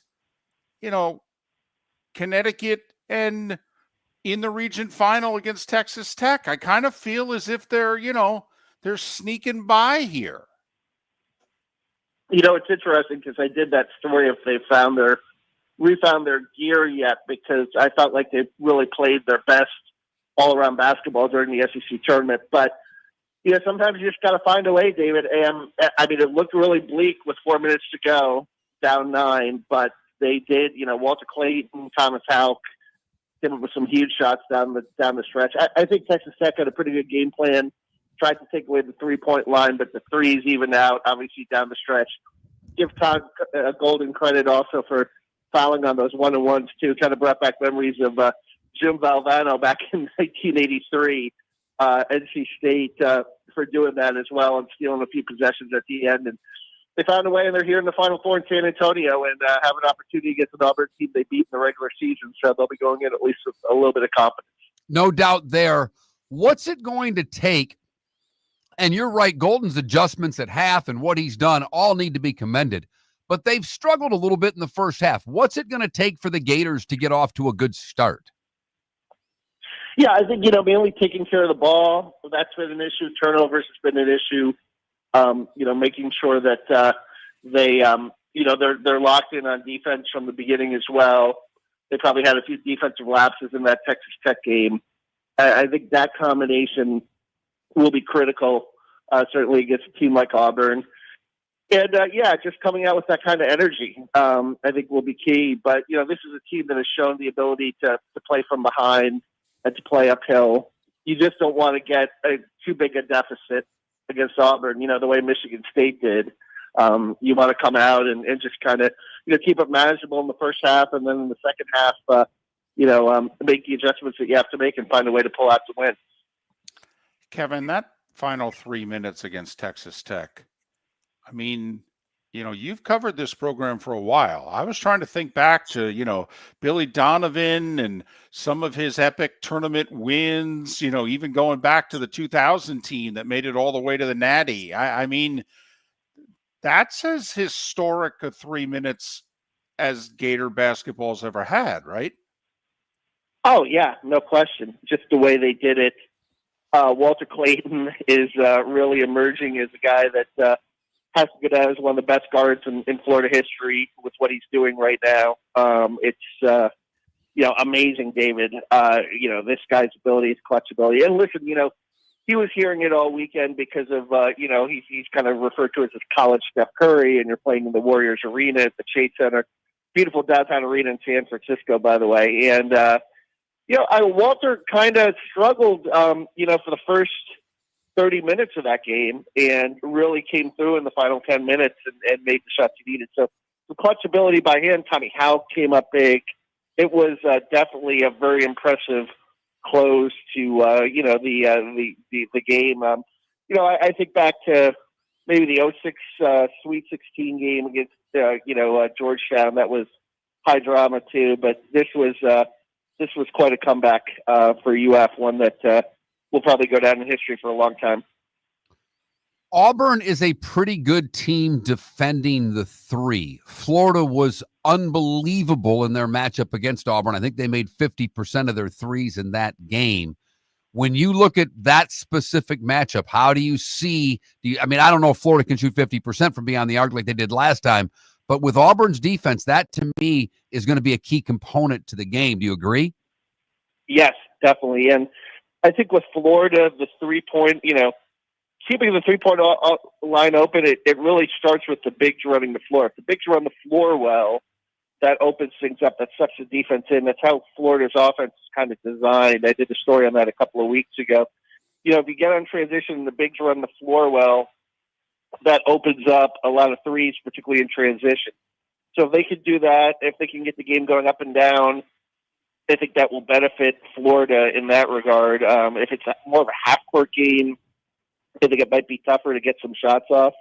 I think, like I said, Grant McCasland and Texas Tech, I thought, did a pretty good job tempo-wise there. So, get the game going up and down a little bit, and I think that's what Florida did in the first matchup with Auburn, and if they can do it again, I think they could be in good shape. The other factor, too, is the dome, which I always find interesting. I look back to a lot of Florida teams in the past, the shooting background, getting used to it.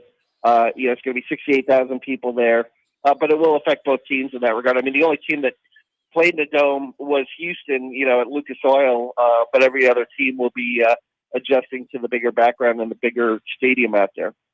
Kevin Brockway covers the Gators, Gainesville Sun, and for the Gannett papers throughout the state of Florida. You can follow Kevin on X, Kevin Brockway G1, Kevin Brockway G1. We had Jim Dunaway on yesterday. He covers the Alabama teams in football and basketball. His theory on this game is that Auburn can usually defend the arc. And even though they gave up 13 threes in the regular season meeting and the Gators shot 39%, he's confident that they can do a little better job defending the arc. He thinks the game is inside, that, they were even on the glass in the regular season matchup.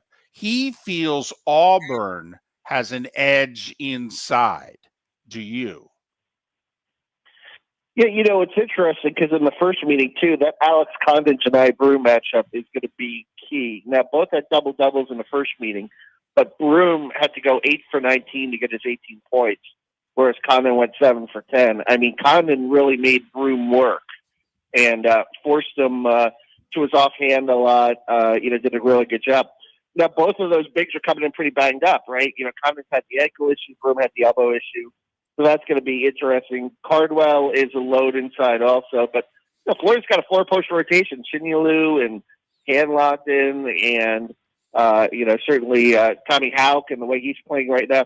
I think Florida has an edge in the front court in terms of their depth. I think they're a deeper front court than Auburn is, and I think that's going to be, certainly worth monitoring. Florida's got a lot of fouls to throw around, and they could be the fresher team in the front court down the stretch.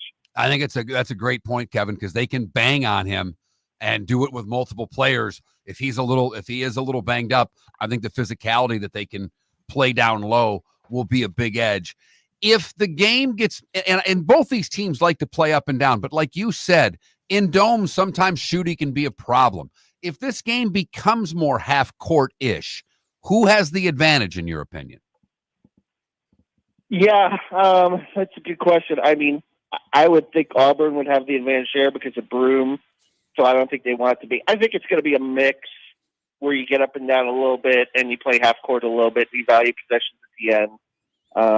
I think Florida has done some good things in half court offense this season, though. Kevin Hovde does design some good plays, but I think if you're Florida, you'd rather get it going up and down a little bit. What have we learned about Todd Golden? Down 5 or 6 with 5-6 minutes to go against Connecticut, down 9 with 3 minutes to go against Texas Tech. He and they did not panic, but You know, he's made some bold coaching moves. You commented the 2 intentional fouls, essentially, to have good free throw shooters shoot 1-and-1s, which worked out. What have we learned about Golden here during the biggest games of his life? Yeah, not afraid to take a chance, right? I think that's the thing, the desperation. Sometimes you have to take chances in those situations. I think he's not afraid. He believes in his players.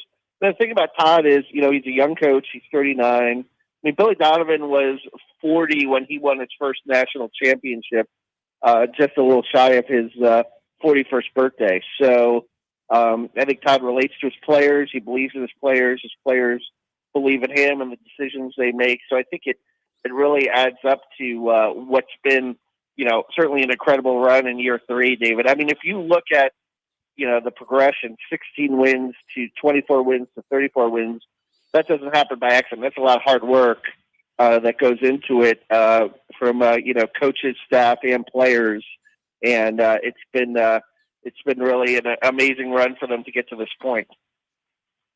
Give me an area where you think Florida has to win. Offensive rebounding, total rebounding, turnovers. Give me an area that you think the Gators have to win in order to win this game.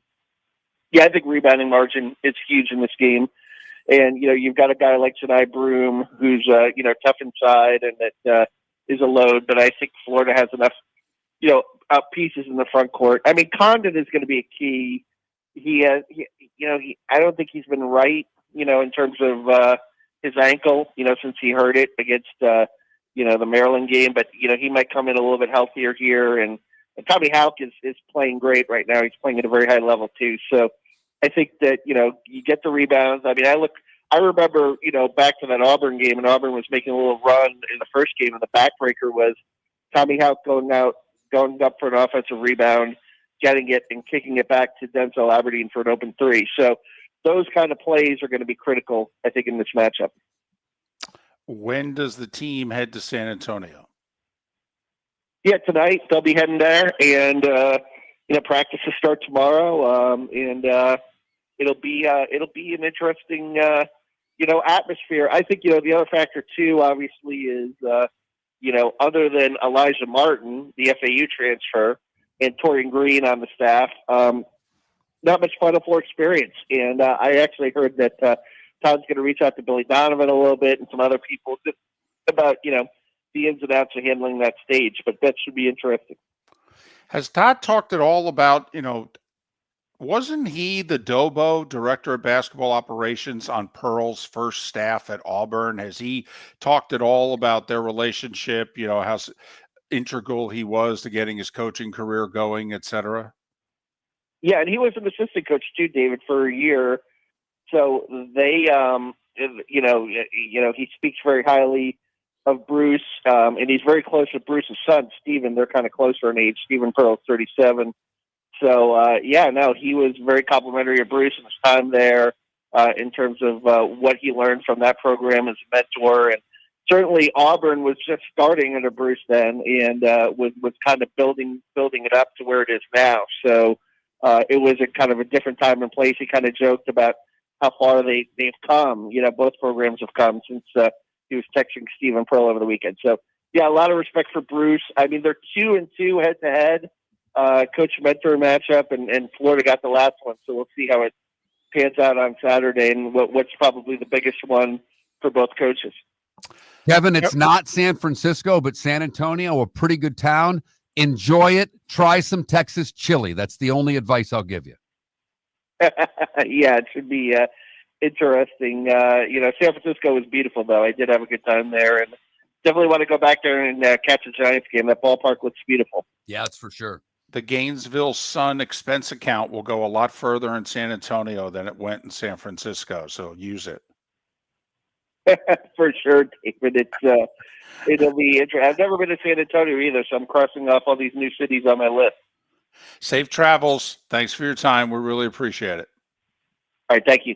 Kevin Brockway covers the Gators for the Gainesville Sun, and his work then ends up in the Gannett papers all throughout the state of Florida and the Gannett Florida Network. Follow Kevin on X, Kevin Brockway G1. Kevin Brockway G1. Both teams shoot free throws at roughly the same percentage for the year. but Auburn was bad against Sparty from the stripe. Auburn can't have a terrible free throw shooting game if they expect to beat Florida.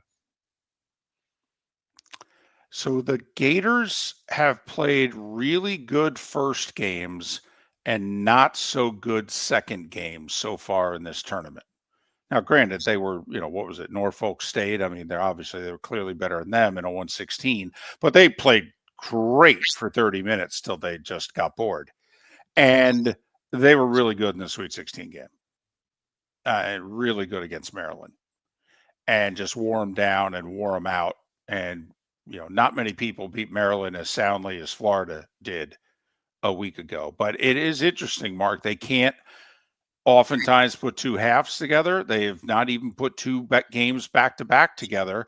And I don't think you cut down the nets unless you put two games back together. I think you can get to the Final Four, but I don't think you cut down the nets playing a C-plus game. And I'm right there with you. I think I do, if I'm Auburn, I'm trying, and I know Auburn likes to get up and down the court some too. I want to play Florida in a half-court game if I'm Auburn.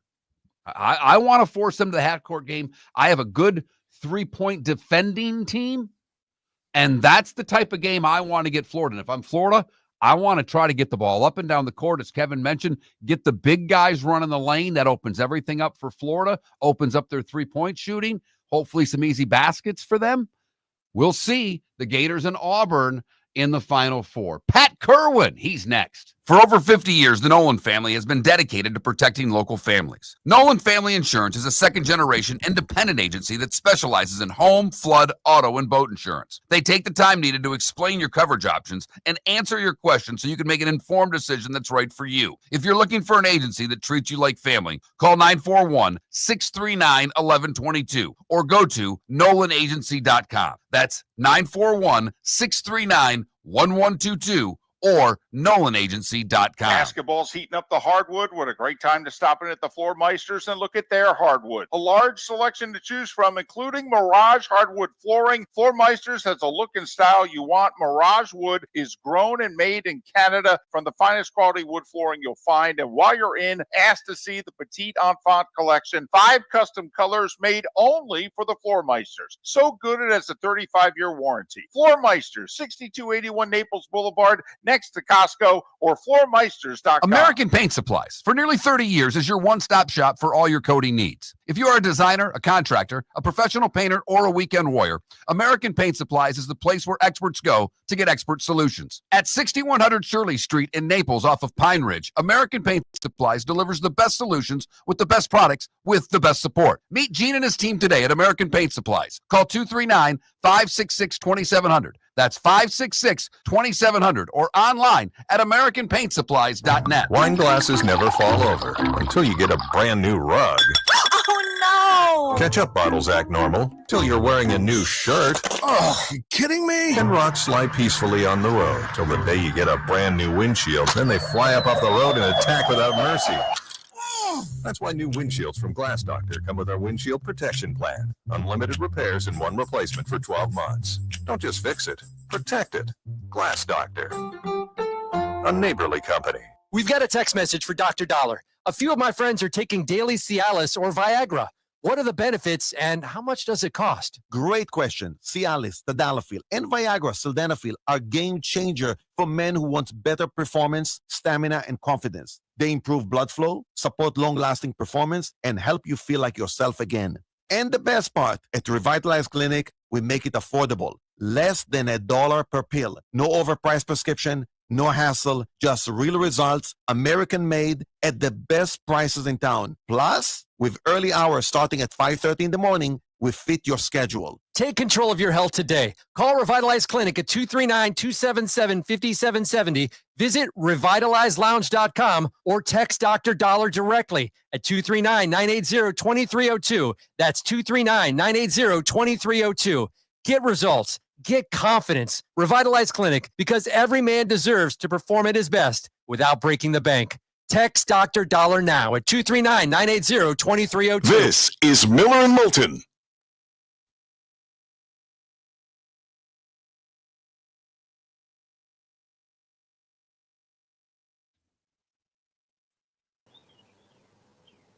Hello, Pat. Good morning, Mark. How are you, my friend? I'm good. How are you? Good. Tired from. What the hell? Finishing at 6 yesterday. Yeah, well, the way they did the interviews, they just wanted to wrap it up with that. I didn't even know we were going to do that. It worked out great for me. I was driving back by Lake Okeechobee and all that junk, but yeah, you were already gone. That was a taped interview, wasn't it? Yeah, we did 20 interviews, 10 each day. So my routine has been, because I've dropped a bunch of weight and I've been eating good and getting healthy, and I work out every day. I do it right after the show. Yesterday I had all kinds of crap going on, couldn't. So I didn't get to the gym until 5:40. And I'm like, perfect. Threw on Sirius. I'm going to listen to Pat for an hour and a half. Sorry. I get one interview and you're done. I'm like, son of a. Oh, sorry about that. That's all right. I rocked out for the next 45 minutes. It was okay. Yeah. I enjoyed the interview with Dan Quinn, though. I really, Dan's great. He's great. And I thought it was fun when the two of you started getting into designing plays. I mean, it's a little nerdy stuff, but that's some nook and cranny stuff that I don't get to hear anywhere else about you doing offense and then defense. And just that conversation I really enjoyed. Well, I was in that world. So, Dan took my locker at Hofstra. Well, I left to go to the Jets. He was coming in. I said, here's my locker. Enjoy the bourbon I left you. I thought the best interview I had, or the most interesting one, was Troy Vincent. I listened to a lot of that. I enjoyed that too. I thought that was, I brought it up a couple of times today. I tried to pin him down on where are we going with. I said, I got to deal with my callers. Yep. They think this is BS, that you can't fix the face mask on excuse me, on the quarterback because you didn't see it. Well, that was a non-starter for the committee. I said, well, then everyone on the committee needs to be changed. I go, you have everyone who has the same attitude. I said, it bothers me to tell the listeners every day that the guy with the white hat's always going to be in charge and that we're not going to fix things if they don't throw a flag. He brought up gambling. I said, hey, you brought it up, not me. Yeah. Anyway, I think a lot of good things came out of it. It was a pretty decent owners' meetings. We actually made some progress on some issues. And I definitely think specifically the idea that winning your division is not going to grant you a home game is coming. Seriously? And let me tell you why. Well, hold on. Hold that thought. We'll do it on air. Yep. Wow. Yep. Ba-ba-ba-bum-bum. I never thought it was, but I do now. Interesting. Yeah. Yeah, I listened to, I think, the majority of that Troy interview going to pick up my daughter yesterday. That was perfect timing. He was great. I don't agree with a lot that he said, but I thought the conversation was great. Well, he knew he had to talk, and I know Troy pretty good, and Jim was giving him crap for playing against him. Yeah. But I said, I told him beforehand, I said, we got a bunch of stuff to cover here.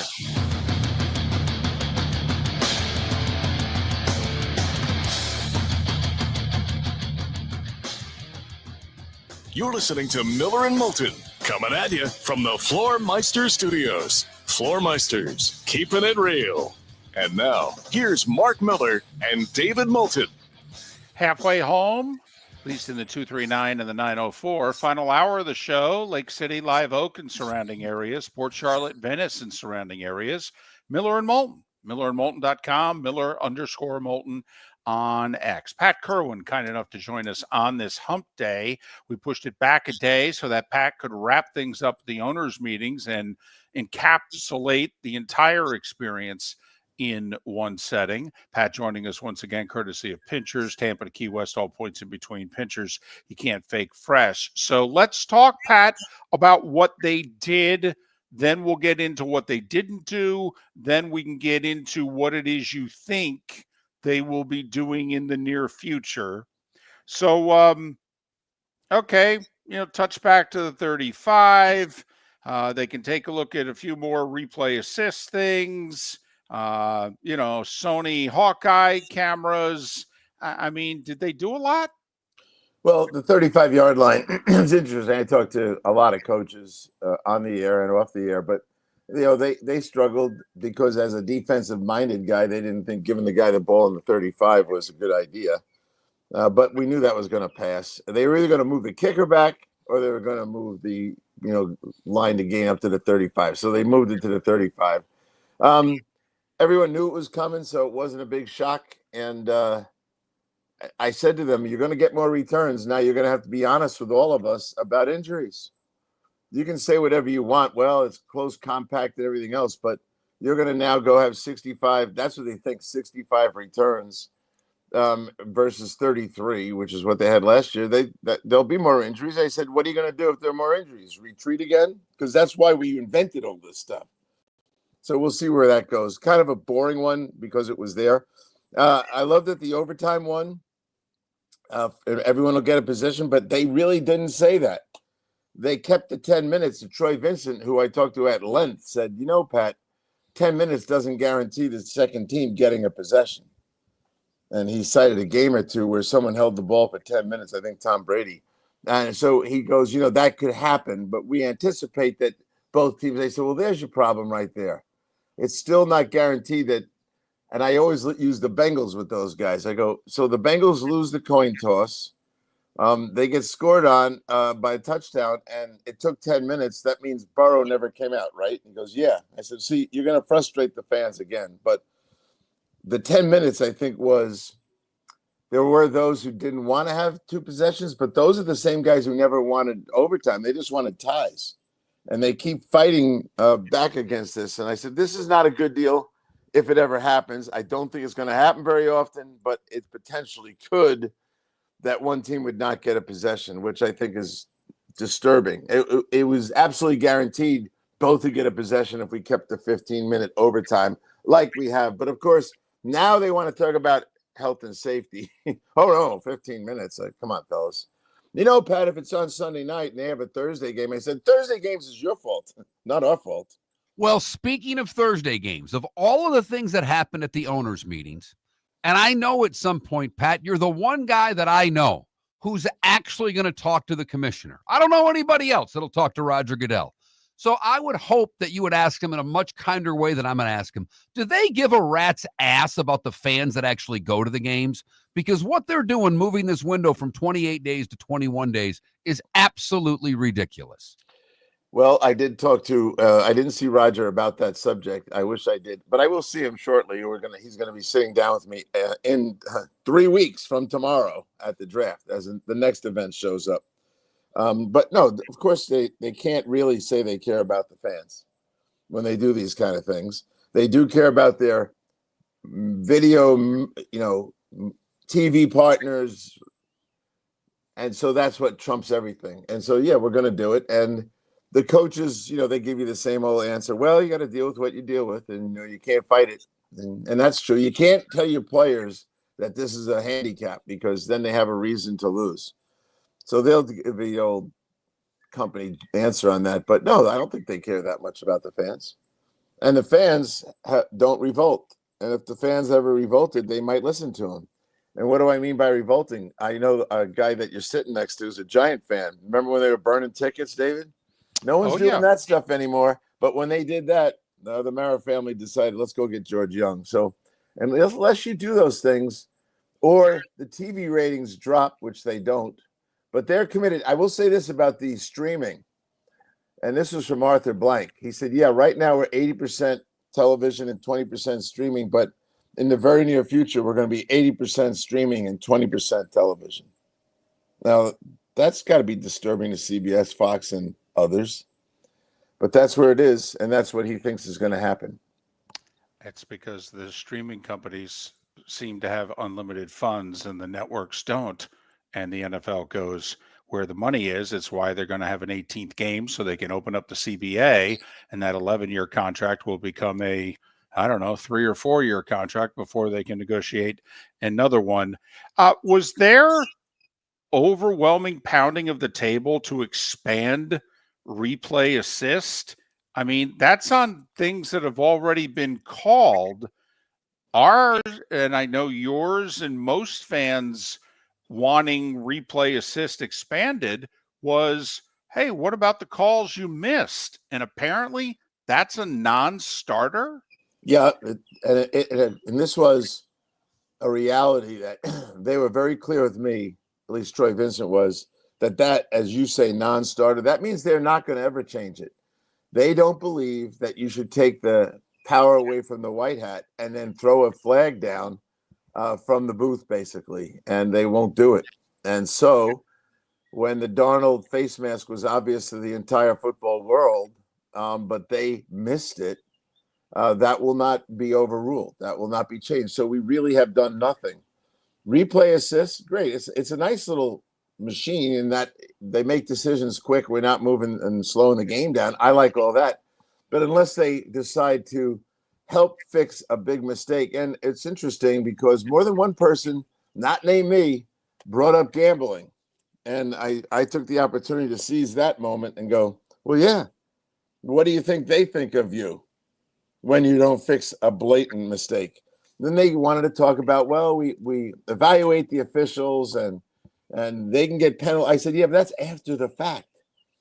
You've got to be able to do it, but they're not going to. And they have a committee. He mentioned the committee to me, and not one person apparently on the committee thought it was appropriate to ever take the power away from the white hat. So we have made no progress in that area. I did volunteer to be on the committee. They didn't really like that idea. And I said, you're the people that you're talking to are really not dealing with the fans every day of the year. And I do. And I know what they think, and I know what they need to see and hear, and they're not going to hear or see it. And you might as well be honest with them. Just tell them, we're never taking the power away from the white hat. I don't think they'll do that, but I said that might let them understand why you think the way you think.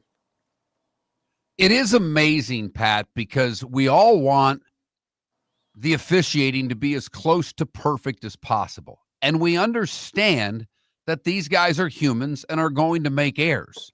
But with the number of cameras that we have, with the ability to show replays in super slow motion and see things that we were never able to see a couple of decades ago, why won't they embrace technology? Again, it's because they believe the power belongs to the guy in the white hat.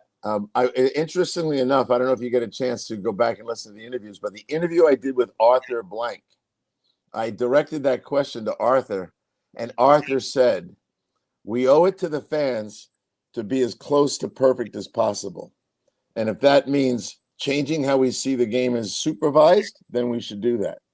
So there's an owner who publicly said to me on the air that he kind of thinks everything should be in play. I've had another owner tell me that he believes that the head official should be upstairs. I love bringing that up all the time. And he goes, that's a good idea. I said, well, I brought it up to you 4 years ago, 3 years ago, 2 years ago, 1 year ago. So we're not making any progress in that area. But they know it can't be perfect. But I love when guys go down, well, it can never be perfect. I said, who said it had to be perfect? I think we should be striving for perfection, never getting there. Well, we know they can't be perfect. We know it's impossible to put in a perfect system unless you're willing to challenge anything and everything. But I can't believe they're okay with a blatant, oh my goodness, how could these guys miss this face mask on a quarterback or a running back? I mean, I don't understand that. I mean, we changed the rule, even though only for a year. You missed the blatant pass interference. I mean, Pat, plus they've already taken the power away from the white hats when they allowed coaches challenges. Then the power goes to the coach. Yeah, isn't that, well, it doesn't really, because they don't let them challenge everything. So you know that, and I know that. They have first off, the system, there were a lot of officials that never wanted the coaches to have challenge power. I go all the way back to the beginning on this. I was there. They fought it like crazy. So what was the concession to the officials? Well, let's limit what they can challenge. And so you can't challenge things. And so it's a frustrating system. It's built for failure. And they're going to continue to, and you know this, David, better than anybody. You're at a network. There's no indicators that the NFL product is in trouble. Consequently, they're not going to change these things. And it's frustrating to me. The challenge system is flawed in that, okay, you're not only the coach of the team, you have to manage and supervise the officials with a challenge system. But, you can't challenge everything. Can't challenge that one over there. Belichick, we talk about on this show a lot.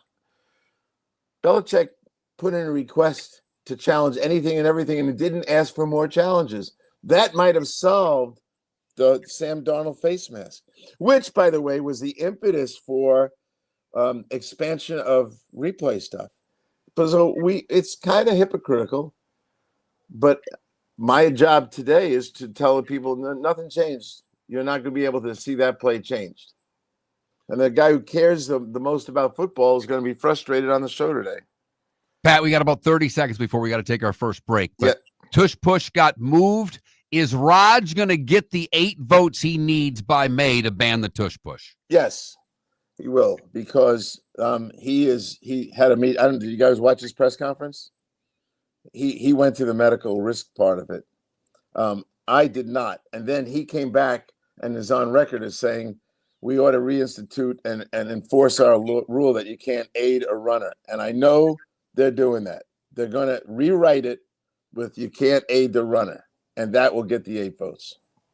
He's Pat Kirwan, NFL Radio's Moving the Chains, weekdays 3 to 7. Joining us once again, courtesy of Pinchers. More with Pat right after this. For over 50 years, the Nolan family has been dedicated to protecting local families. Nolan Family Insurance is a second-generation independent agency that specializes in home, flood, auto, and boat insurance. They take the time needed to explain your coverage options and answer your questions so you can make an informed decision that's right for you. If you're looking for an agency that treats you like family, call 941-639-1122 or go to nolanagency.com. That's 941-639-1122 or nolanagency.com.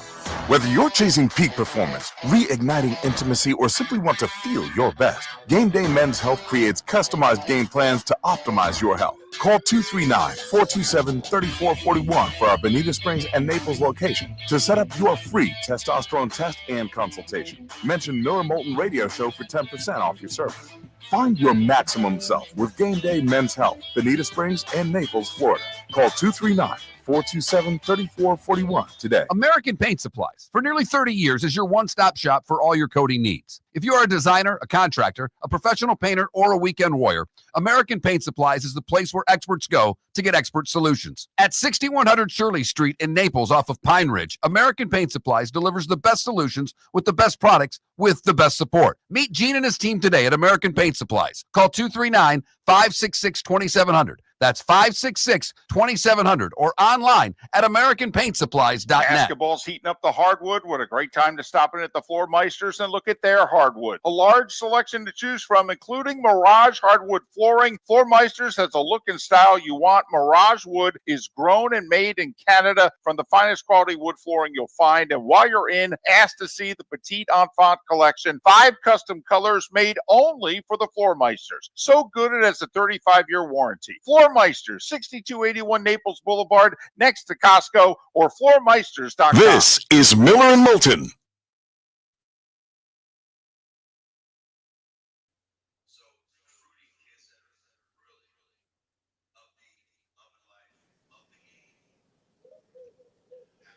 So I got to find out, Pat. I've seen this guy. My daughter's had some softball practices at this elementary school. And when I leave, it's in San Carlos Park. There's a 4-way stop, and there's a guy there selling blue crabs and stone crabs on the corner. And I see him on the way in, and I forget on the way out to run by because I leave a different way. It's like, what's he selling these for? I've got to find out. Yeah. I almost called you and said, Pat, we've got stone crabs. How many you want? That's right. Well, I might ride up to San Carlos and find out myself if you don't stop soon. I got all my kids coming. My son-in-laws are stone crab crazy. Oh, they all coming here for Easter? Or Yep. They're in waves. I think it starts on the 11th of April and it runs through. I'll actually be at the draft when it finally comes to an end.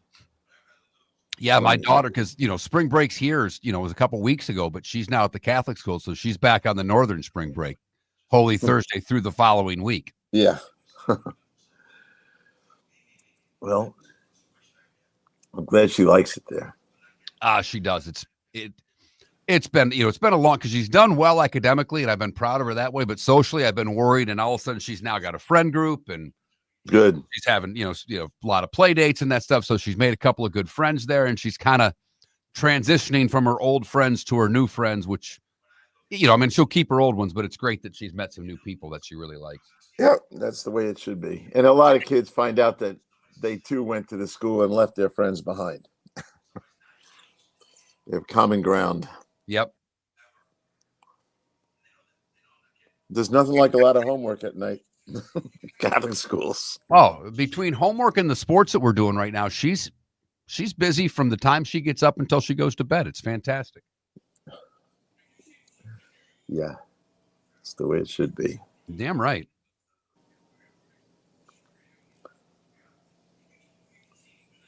Yeah, I like the Troy Vincent interview too, because you did pin him down, and he didn't really. He didn't back off, but he had no way. He didn't really answer it either. No, so when it was over, you would have loved this. When it was over, he travels with a PR guy, one of the head guys from the PR department, their PR. He pulled him aside after the interview and talked to him. Behind it, we had a little curtain. They went behind the curtain. They must have talked for 20 minutes. I think he was telling him, you got to be careful what you say.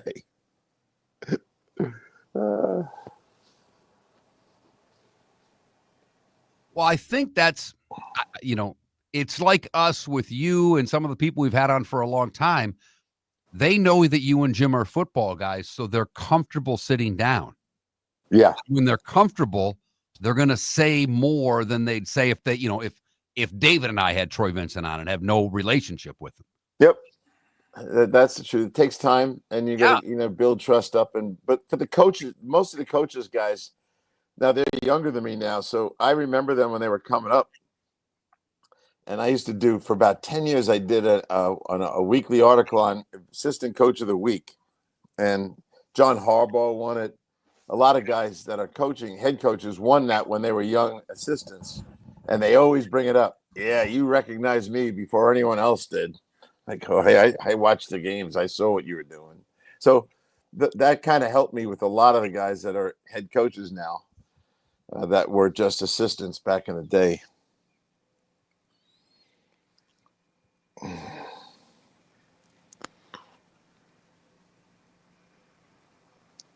Yeah, tush push will go through because Rogers changed his tune about the whole thing, and Troy admitted it. Let's just stick to you can't assist the runner, and we should be able to get it. Well, I think, David and I were talking about there's as many plays where linemen are pushing running backs down the field as there are tush pushes in games. But it's funny. Pete Carroll was not in favor of getting rid of the play. I don't really want to go over his vote here, but those plays down the field, no one's got their head into the ground. It's the running back is being stood up, and then they start pushing them.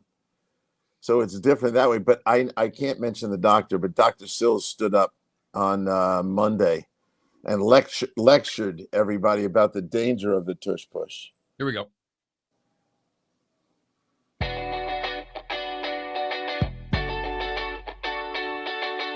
You're listening to Miller and Moulton.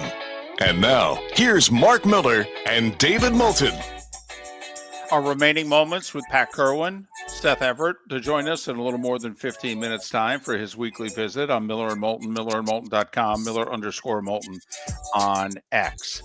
Listen, usually things move at a glacial pace in the NFL. Yeah. But obviously, this whole movement to get rid of the tush push, when the Packers first suggested it, they were kind of laughed at. And now here we are 6 weeks later, and it's 50-50.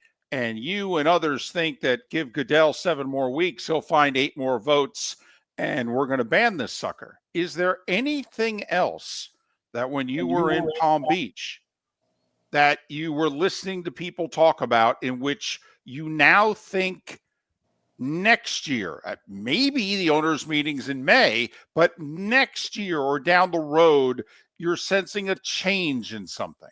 Yeah, well, I'd be not inclined to think May. May will get the tush push. I think will be gone because they've had the medical people talk to the coaches about the danger of the neck, and some of them didn't buy it, but others did.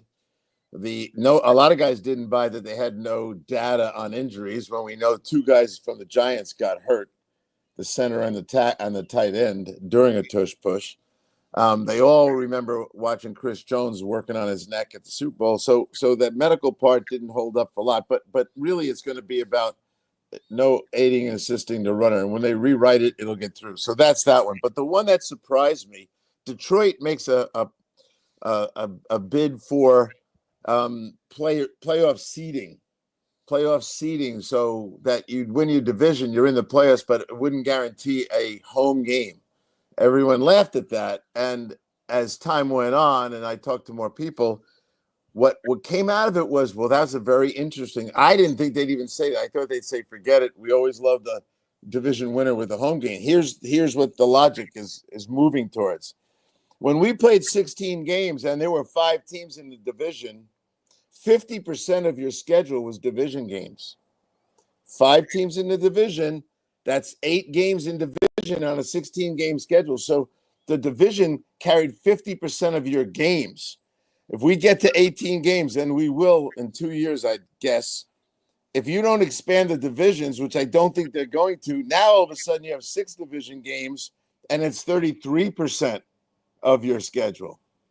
And that's the logic that's the attention was brought by Detroit, and people started thinking about it. It's kind of like why you asked that question. Like, at first it was no way, they're never doing it. But then when you heard 18 games and it was 33% of your schedule with division games, all of a sudden people started saying, yeah, division gets you in, but it wouldn't guarantee a home game. So that's where I think that thing's headed. That is such an about face for the league, because, Pat, for the longest time, all you ever said was that's not going away. The owners are adamant that if you win your division, you get a home game. So the fact that they may turn that around, that's surprising to me, because that really is an about face for the league. Well, it's the expansion to 18 games. It changes the math on the whole thing. And you can't look at it the way we did 10, 15 years ago when you were playing half of your schedule. You remember, I tell people when we had the Colts in our division, and you go start looking at it now, I don't think again, Arthur Blank, he didn't think we were getting close to the point of having a division in Europe. But instead of a division in Europe, I wonder if they thought they could come up with a team for each division from around the world. I don't think that he said not in my lifetime, but the 18 games is coming. We have so many media partners that they need more games to divvy it up and make more money. But if you think about it, David, you're the one where I know you never thought it would happen. Maybe I was one of them too. But if you look at 18 games in 14 divisions and only 33% of your schedule of division games, it's hard to justify why a division winner with a worse record, and we all know where this is, it's the 4th division winner versus the 5 seed. That's where the biggest problem has always been. And it does make more sense because not a few years ago, 8 of your 16 games were division games. Then it got reduced to 6 of your 16. Well, now it's going to become 6 of your 18. And so it does actually make some sense. Never mind the fact that, depending on the division that you're in, sometimes you get a good crossover year. Sometimes you get a bad crossover year. And I've brought it up before, the NFC East teams this year have a brutal crossover. Brutal. Which, one makes you think that Philly and Washington are going to be hard-pressed to have as gaudy a records as they just had. But also it makes you think for a team like the Giants, which needs to have a big bounce back or supposedly people are losing their jobs. Well, this is going to be the toughest schedule that Dable and Shane have ever played in their 4 years with the team. Yeah, it's the way it is. And I think it was thinking down the road as Detroit saw it. And I talked to those guys enough. They kind of thought, hey, we know where it's going. Let's take a look at why we do what we do. My hope is that this eventually leads to conference play, not division play. when you have 18 teams, 18 games, and you have the opportunity to play just a conference record besides, that'd be 16 games and 2 games out of conference, then I think, and you play everybody once. I know everyone likes this home and home, but that's old-fashioned now. Wouldn't you rather know that everyone who made the playoffs in your conference played each other? That to me makes more sense. That might come down the road too. A couple other things that happened there that were interesting. It was very depressing to see the Jet employees. They were wiping out the building while these guys were at the owners' meetings. They were dumping 170 people out of 250 that work in the building. And I saw a couple of the guys that I deal with, still the media guys, and one of them got fired. He got fired on Monday. We were doing a shot for him, and he got told, you take the buyout or you're just getting fired. And he took the buyout, which is only a couple of weeks severance. But I heard some of the guys who didn't take the buyout figured they were safe and they got fired. So you tell me, you guys, if you fire 68% of your building employees now, April, how are you replacing the ones you need? There's no way you can go from 250 employees to down to whatever that's going to be. 50, 70 people. When these coaches and GMs come back in the building, 170 people are not going to be there. It's kind of scary. Well, maybe Woody got up on stage there and said the whole NFLPA F grade was bogus. Apparently, he took it to heart a little more than we thought. Oh, yeah. He took it to heart last year when they voted his food the worst, and then he reduced the menu. So, come on. So I think it was a tough day for the Jet guys. Last thing on the list, I brought this up last year to the owner of the Houston Texans. He had no idea what I was talking about. Now he does because they had a big meeting with the owners only. I said to him, you're a wonderful young quarterback. This is a year ago. His contract's going to expire right about the time the Olympics are going to come, and he's going to want to play quarterback in that game. And if he gets hurt, I want to know what that is.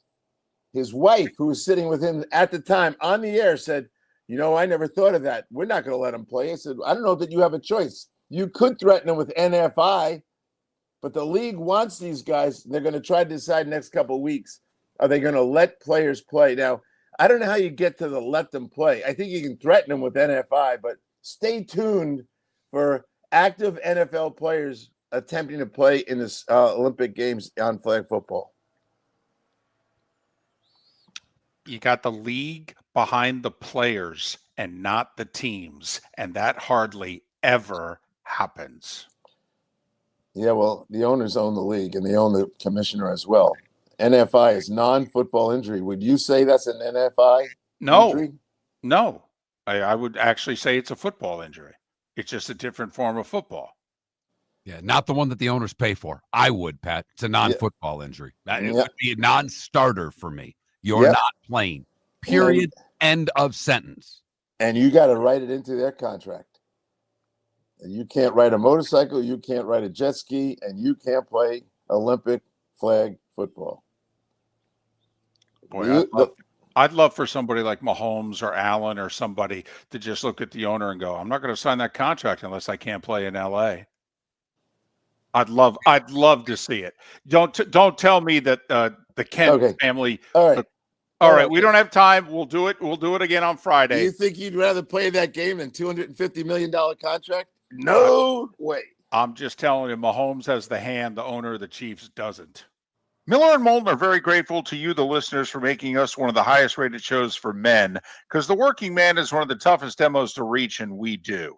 Great sponsors like Floor Meisters, American Paint Supplies, Glass Doctor, Sleep Treatment Direct, Game Day Men's Health, and Molly Maid recognize that, and we thank them. And if you own a business and working men are your clientele, the most cost-effective way to reach them is through us. Text Miller and Moulton at 21,000 or directly via X at that Mark Miller or the David Moulton. American Paint Supplies, for nearly 30 years, is your one-stop shop for all your coating needs. If you are a designer, a contractor, a professional painter, or a weekend warrior, American Paint Supplies is the place where experts go to get expert solutions. At 6100 Shirley Street in Naples off of Pine Ridge, American Paint Supplies delivers the best solutions with the best products with the best support. Meet Gene and his team today at American Paint Supplies. Call 239-566-2700. That's 566-2700 or online at AmericanPaintSupplies.net. Basketball's heating up the hardwood. What a great time to stop in at the Floor Meisters and look at their hardwood. A large selection to choose from, including Mirage hardwood flooring. Floor Meisters has a look and style you want. Mirage wood is grown and made in Canada from the finest quality wood flooring you'll find. And while you're in, ask to see the Petite Enfant collection. 5 custom colors made only for the Floor Meisters. So good it has a 35-year warranty. Floor Meisters, 6281 Naples Boulevard,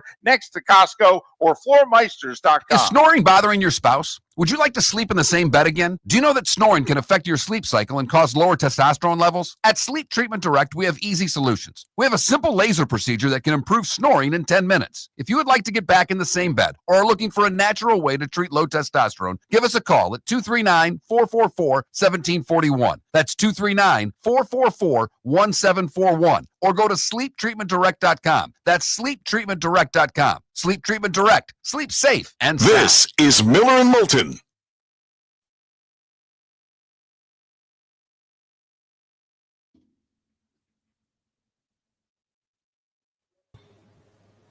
Hi, Seth. Morning. How are you? Not too bad. A little tired, but I'm okay. Did you have to do iHeart this morning? No, I have to do it this afternoon, though. Oh.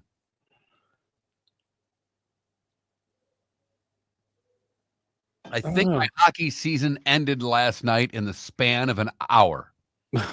Montreal scores with 8 seconds left and then in overtime to get their 2 points. Detroit gives up a goal with 30 seconds and loses in overtime. It's like, wow. I don't think Detroit was going to make it anyhow, but it's like, man, oh, man. I know. It's a weird feeling because there's such a wild race. It's a weird feeling knowing my first round matchup. Like we're locked in for the most part. Yeah, you're locked in. We're playing Carolina. They're at home ice. I'll be in Tampa for game 1. And then what are you doing in Tampa? Oh, I'm taking the kids. So we're taking both of them. It's their spring break. I'm taking them to Maryland. We're going to tour the University of Maryland. Then we're going to spend the night in D.C. by the airport. And then we're going to go to Tampa for 4 nights. And one of those days, we're going to see the University of Tampa. Okay. And we're going to hang and we're going to, it's my, I have them. So I want to do something fun. Good. And, she's a junior in high school. So next year, spring break, she's going to do something with her friends. Absolutely. So this was a chance. Good for you. We'll have fun. Yeah. No, thanks. Are you staying at the beach or? Yeah, we're staying on the water. I'm going to text you the place because if you have a better idea, I'm not locked into this. And I'm not that I'll check around. I'm not that familiar with that area. I don't really, I don't do the beach. If I go to Tampa, it's to, a Lightning or a Rays game. For the most part. Well, that's the debate because, as much as I love my daughters, I don't think I need to spend every waking moment with them. Right. The Yankees are in town. They're the road team at Steinbrenner Field. Steinbrenner Field next week. I'm interested. I might want to take a ride. Well, and I was telling a buddy of mine who's a huge baseball fan. I'm like, we got to figure out a day that they're playing a getaway game. I'll pick you up after the show. Mm-hmm. We'll blaze up to Tampa. We'll see the game. If it's not close, we leave in the 7th. If it's close, we leave after the game's over, and we're still back by 6:30. And it's at spring training facility, so it doesn't count. Right. Oh, wait.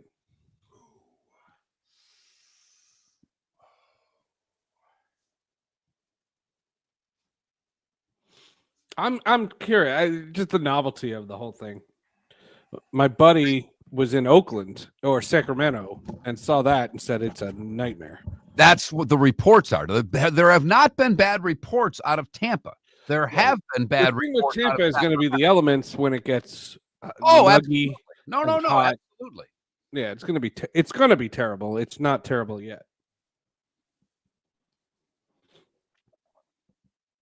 And I know that the people are going and that it's been sellouts, but there's no way they would have said wouldn't have said sellouts. They will not get the media saying, "Oh my God, you can't even sell out 10,000." Like, Well, I don't care if there are tickets available. Yeah, opening day when I went on StubHub, and that's I just still have that app, so I know there are probably better ones, but I haven't bought a ticket off it in forever. But anyhow, I looked on StubHub. Opening day tickets were around $70. Game 2, they were 17. So I still don't believe they sold out all 3 games against Colorado. And it's one of the reasons I want to go so badly. I want to go to a midweek game against a non-Yankees, if you know what I'm saying. I just want to see the novelty. Yep, I'm right there with you. Yep. See if I can still get a credential. I've been to that stadium probably, 6 times. Well, yeah, you did spring training for so many years. For so many years in that place. All right, there's an IHOP across the street. When Billy Sample got buckwheat pancakes and Mariano Rivera got out of his table. You're listening to Miller and Moulton. And now, here's Mark Miller and David Moulton. And you may have heard the dulcet tones of Seth Everett. Oops. Or maybe not. Maybe we kept it off air. We did. But Seth, Sports with Friends, Hall of Justice. Now, is Hall of Justice got the whole rest of the month off? Whole month. Okay. Taking the whole month off. I'm a loafer. I'm just going to drink Mai Tais. Follow Seth on X, Seth_Everett, Seth_Everett. Did Mark, during the off-air discussion, share with you our poll question today? I did not. So it's the best Val Kilmer character.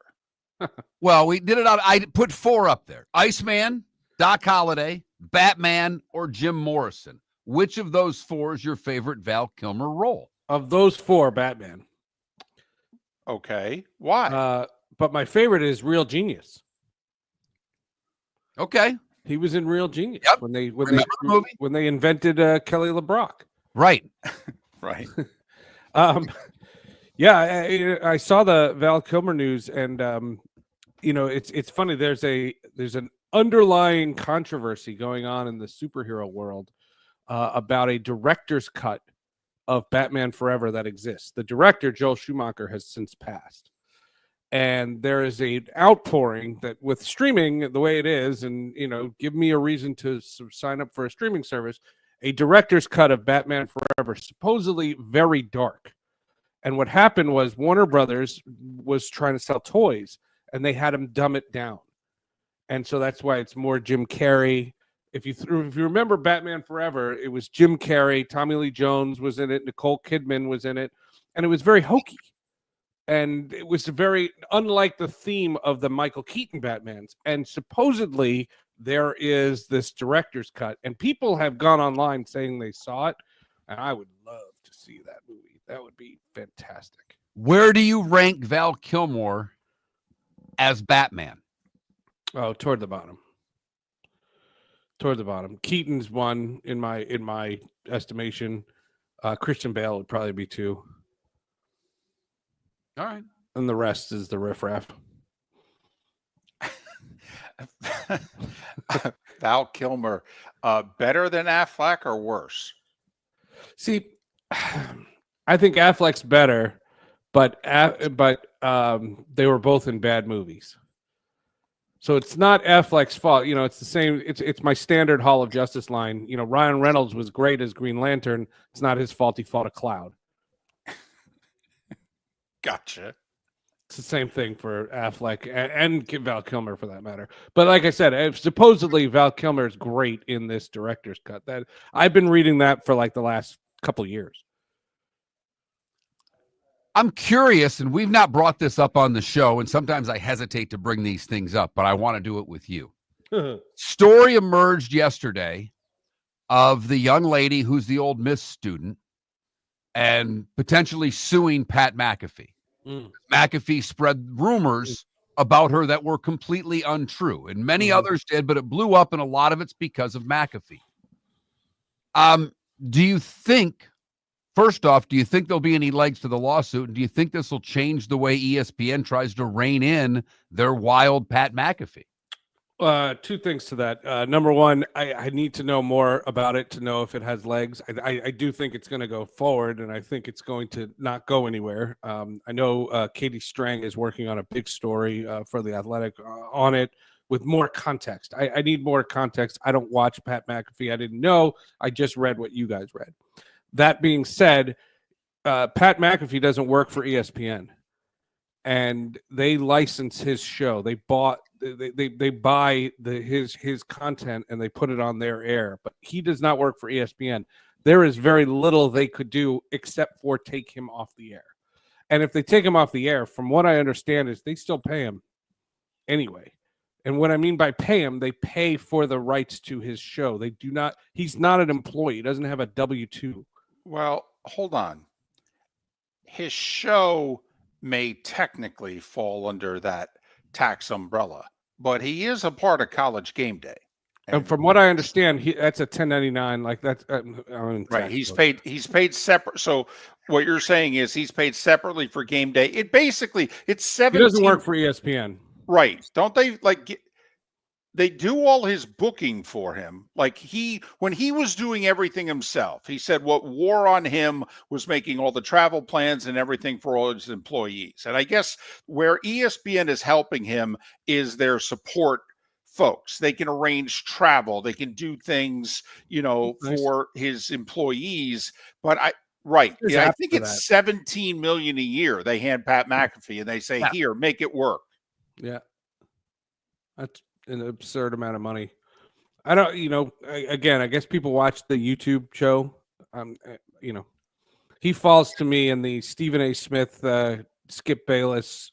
Never watch it. I've seen clips on social media. That's about it. Well, listen, we've talked about this before. I mean, how important is 500,000 listeners, 10 a.m. to noon? Because that's what Stephen A. Smith's audience is. That's all it is. It's 20 million a year, and his main job, supposedly, is that 10 a.m. to noon show.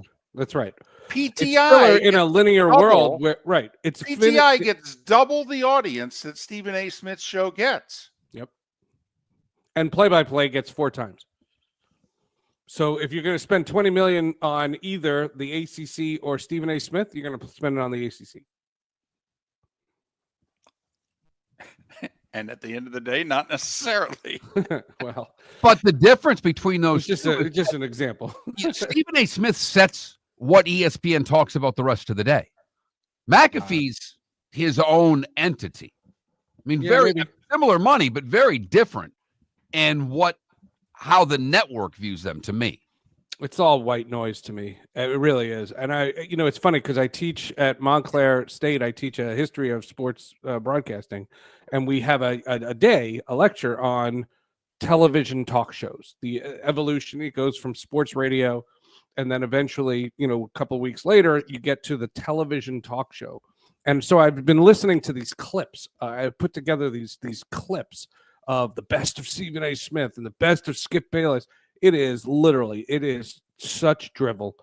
I can't. And if anybody wants, I'll post those links on YouTube. I mean, not YouTube, on social media. If anybody wants to see if this is the best that time slot has to offer, I promise you, I have podcasts to listen to. Curious, by the way, do your students, I mean, are they taking in any of this media? Are they taking in sports radio on the radio? Are they taking in any of these talking head shows on TV? It's funny. They're very engaged. They're very engaged, but it's clear that there are some things that I explain to them that they could care less. First of all, the whole first unit on newspapers, they could give a crap. The newspapers. Why are we talking about that? The people who used to travel with Babe Ruth and he would, and go carousing with him. They don't care about any of that. But when we got to the Skip Bayless and Stephen A. Smith, it was an NBA Finals. The Oklahoma City Thunder were involved, and literally they were just talking about who would you want to have the ball with 15 seconds left, Durant or LeBron? And Bayless is talking about Durant, and then they change it to LeBron. It was mindless. And what I can say as a sports fan is that if I was watching that live, it would make me turn off the game. Yeah, but you're 50. I understand. Okay? I understand. So I'm curious with the 20 to 22-year-olds, in the room, are they? They were giggling. They were giggling the whole time. 28 students. They were hysterical. They were like, "This is hysterical." Now they're not saying it's great, but they were also not. They also know who they're talking to, but they were engaged. They were laughing. It is what it is. What I find the thing that's the most ironic, particularly by Stephen A., is that because of where we live and where I live and the guys that I play golf with, they're all older. They all hate him, but yet they watch him every damn day and can't wait to tell me the reasons why they don't like him. And it's like, there are other things out there, guys. Yeah. Oh, there's plenty out there. I remember the one time I watched 60 seconds of First Take. I was in the dentist's office, and they were literally putting the thing in your mouth that make you so you couldn't talk. And when they took it out, they were like, "Are you okay?" And I go, "Yeah." Can you change that? This kind of reminds me of the Howard Stern movie, in which Right. they did the research. The people that loved him listened to him for an hour and a half.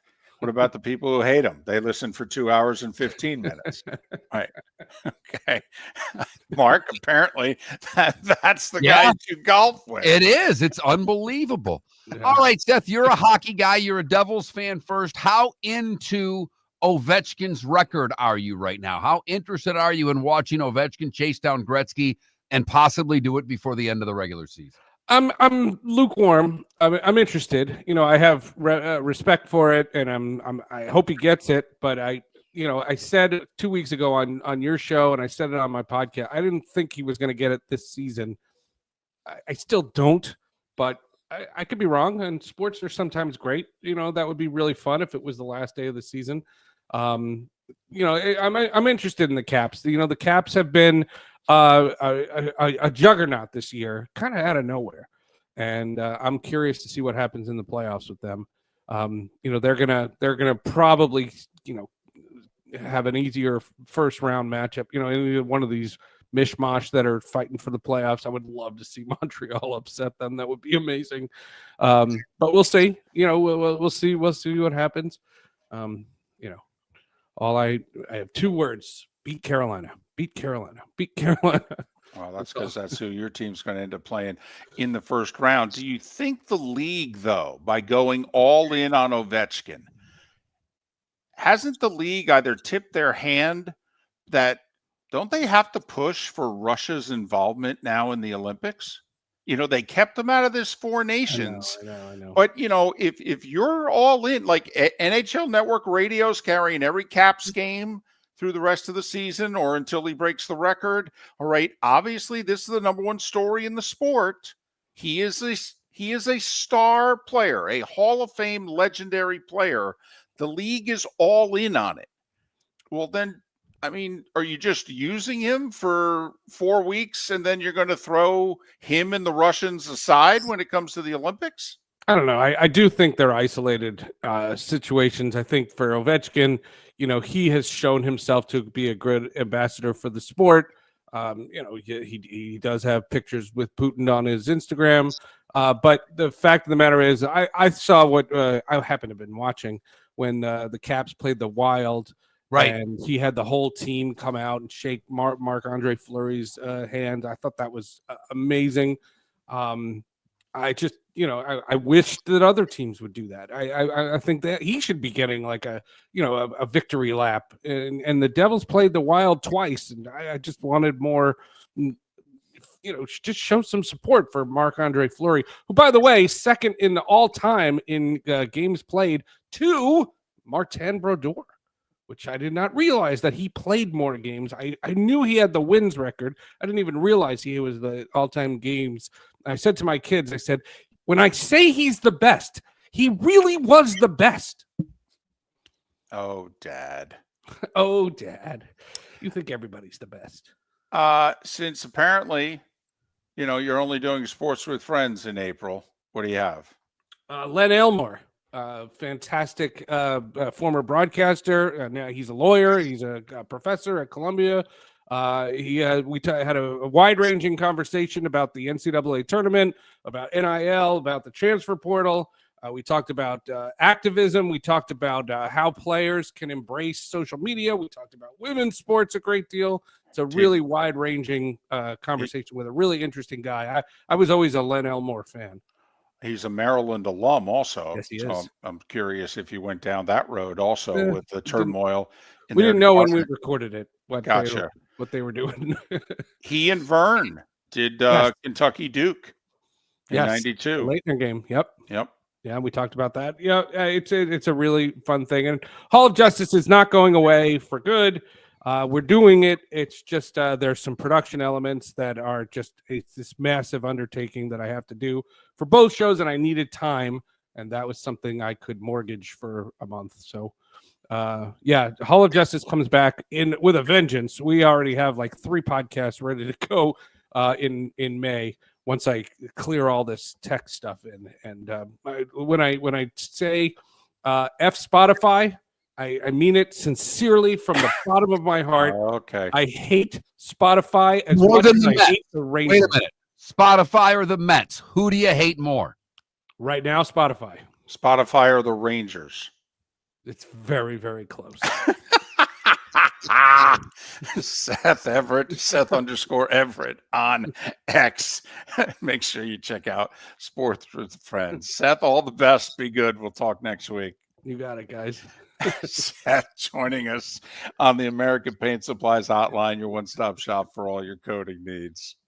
American Paint Supplies, for nearly 30 years, is your one-stop shop for all your coating needs. If you are a designer, a contractor, a professional painter, or a weekend warrior, American Paint Supplies is the place where experts go to get expert solutions. At 6100 Shirley Street in Naples off of Pine Ridge, American Paint Supplies delivers the best solutions with the best products with the best support. Meet Gene and his team today at American Paint Supplies. Call 239-566-2700. That's 566-2700 or online at AmericanPaintSupplies.net. Wine glasses never fall over until you get a brand new rug.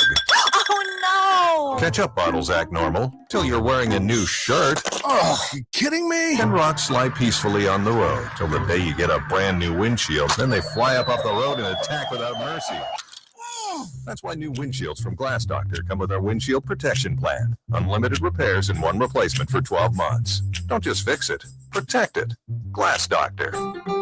A neighborly company. Mark Miller for Molly Maid. Why Molly Maid, you ask? Trust. Moulton was a customer for 15 years. Affordability. Didn't I just say Moulton was a customer for 15 years? Worry-free services. Our professional house cleaners are fully insured and a 24-hour warranty. Call Molly Maids today at 239-774-5839. That's 239-774-5839 or online at mollymaid.com/FTMYERS. That's mollymaid.com/FTMYERS. Basketball's heating up the hardwood. What a great time to stop in at the Floor Meisters and look at their hardwood. A large selection to choose from, including Mirage hardwood flooring. Floor Meisters has the look and style you want. Mirage wood is grown and made in Canada from the finest quality wood flooring you'll find. And while you're in, ask to see the Petite Enfant collection. 5 custom colors made only for the Floor Meisters. So good it has a 35-year warranty. Floor Meisters, 6281 Naples Boulevard, next to Costco, or floormeisters.com. We've got a text message for Dr. Dollar. I feel tired, sluggish, and just not myself. I'm gaining weight, my energy is low, and I've lost my drive. Could it be low testosterone? Absolutely. Testosterone naturally declines over time, but you don't have to accept it. Low T can affect your energy, strength, mood, and focus. But here's the good news. Testosterone replacement therapy, TRT, can help restore your vitality and get you back to feeling your best. Imagine waking up strong, sharp, and energized, ready to take on the day like you used to. At Revitalize Clinic, we specialize in physician-guided, American-made TRT designed just for you. Take control of your health today. Call Revitalize Clinic at 239-277-5770. Visit revitalizelounge.com or text Dr. Dollar directly at 239-980-2302. Feel like yourself again. Testosterone replacement therapy, because your best years aren't behind you, they're just getting started. Text Dr. Dollar now at 239-980-2302. This is Miller and Moulton.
Irish, I'm curious. A while back, you said San Francisco is gross. Now, I've not been to the city in quite a long time, but it's one of my favorite cities in the United States. Now, I know things have changed dramatically in the last 10 years, and it's been that long since I've been out there.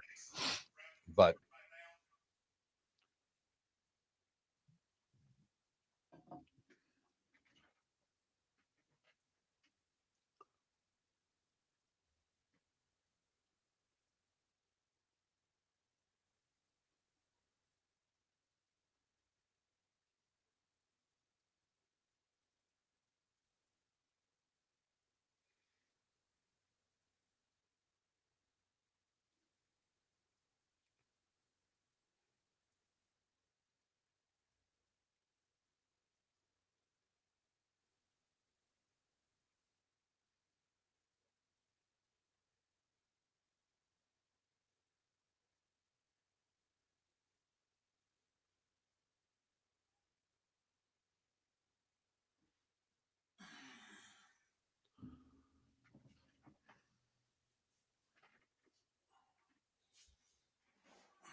yeah, me too, Paul. I've been there twice, and I couldn't tell you how good of a time I had. Amazing.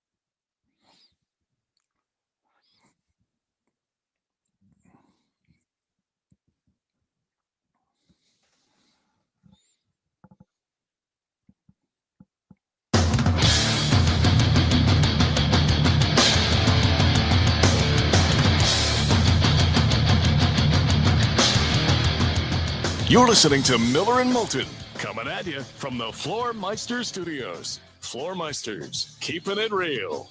And now, here's Mark Miller and David Moulton.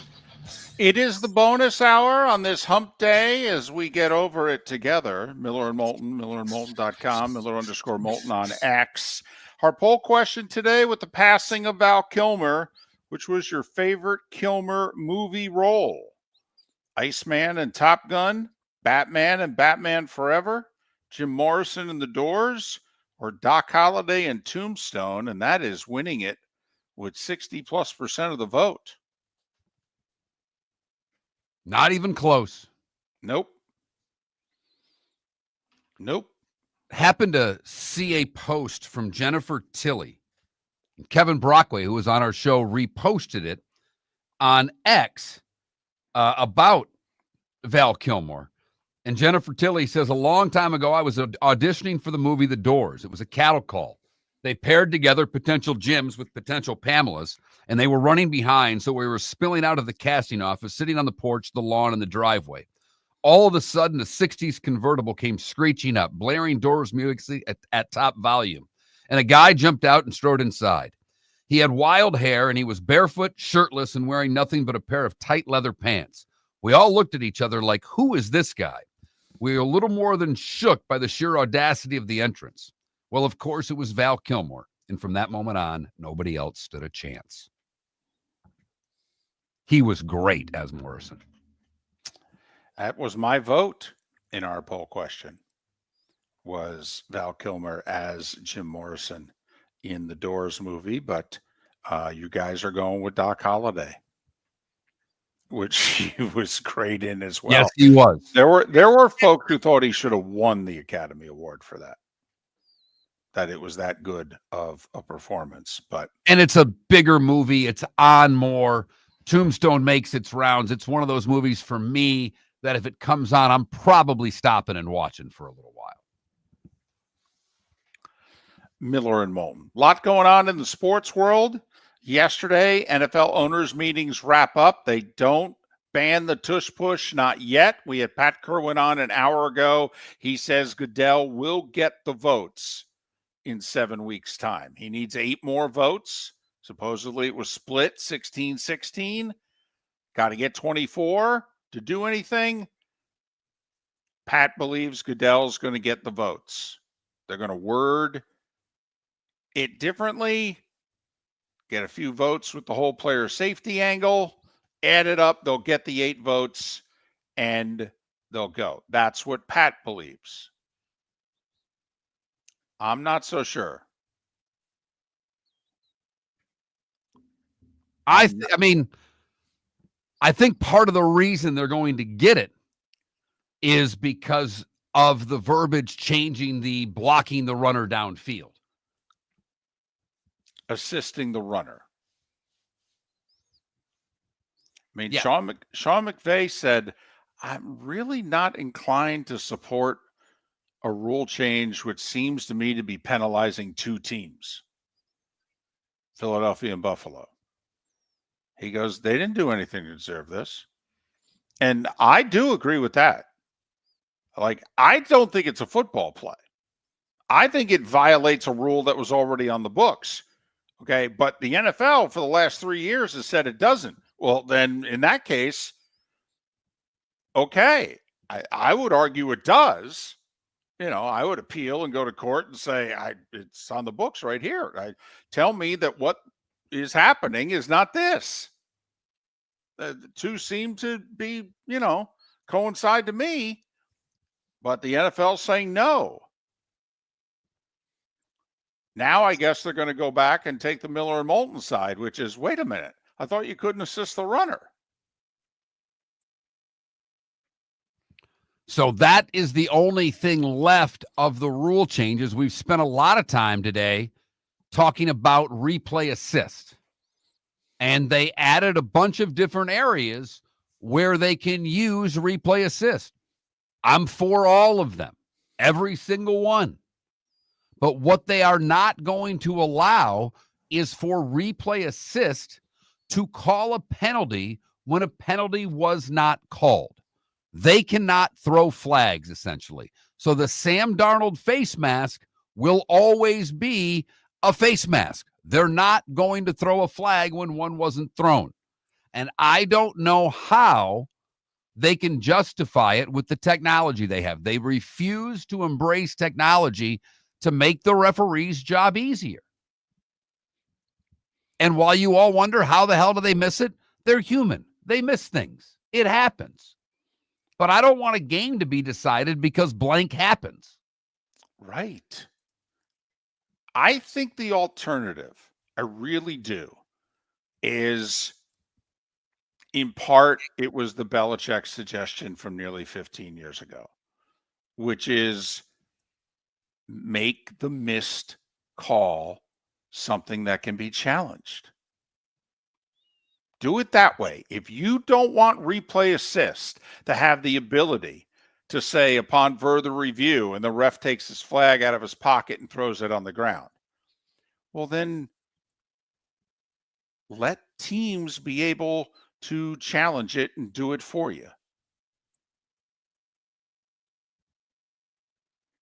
So that's where we are, but it's not going to change, and it doesn't look like it's going to change anytime soon.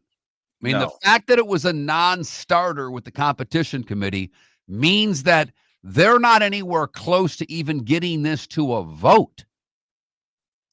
If you really think about it, the two big changes that have happened in the last 2 to 3 years all came about because of Goodell.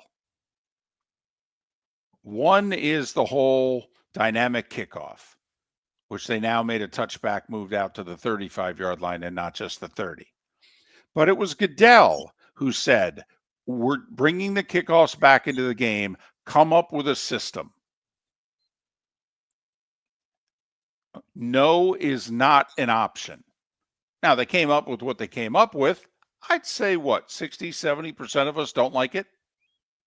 I'm fine with it, by the way. I think it's an ugly compromise that addresses player safety. I hate the fact that, because I think the league's hypocrites, that I don't think the league gives a damn about player safety. So the fact that, you want the kickoffs back in the game, bring them back in the game.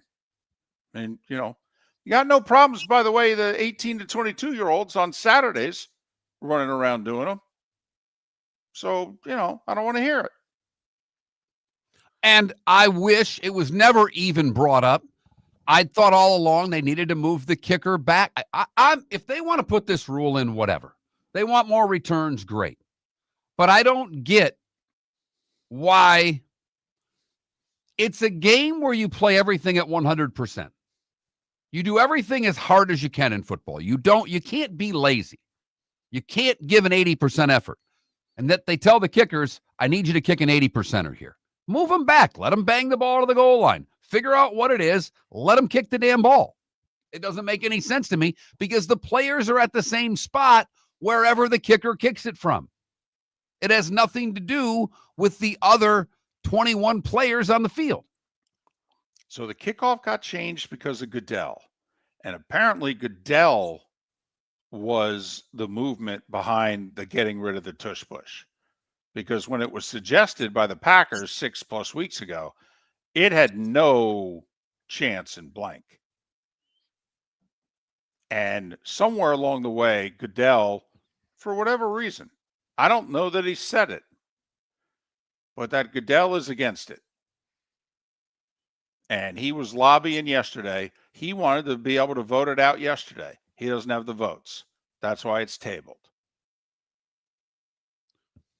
21,000's the text line if you want to chime in on anything we've been talking about today, specifically about any of the rule changes. You can always text the show 21,000. If you've not texted in a while, you need to text the keyword Miller.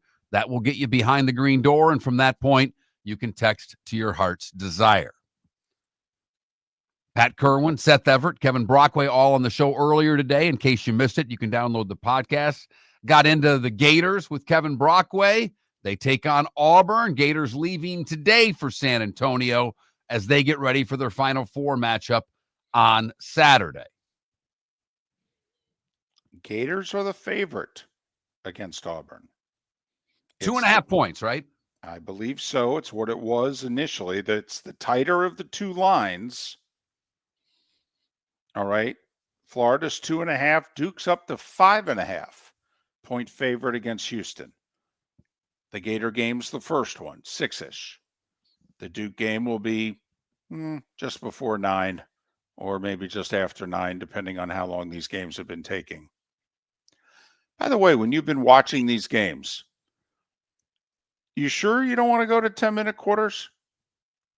It's the only basketball in the world, basically, that's not played in 10-minute or 12-minute quarters is men's college basketball. Right.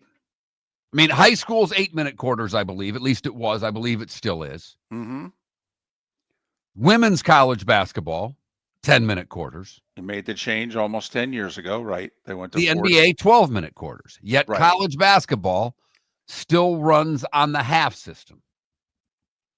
I don't really care. It doesn't matter to me. I know it would change the bonus situations. I know it would speed up the game slightly because it would take away a media timeout, but I'm sure they'd figure out a way to put those commercials in the other breaks.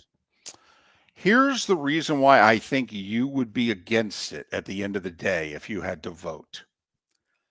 The 1-and-1 free throw is gone. Like in women's college basketball, every quarter you get 5 fouls.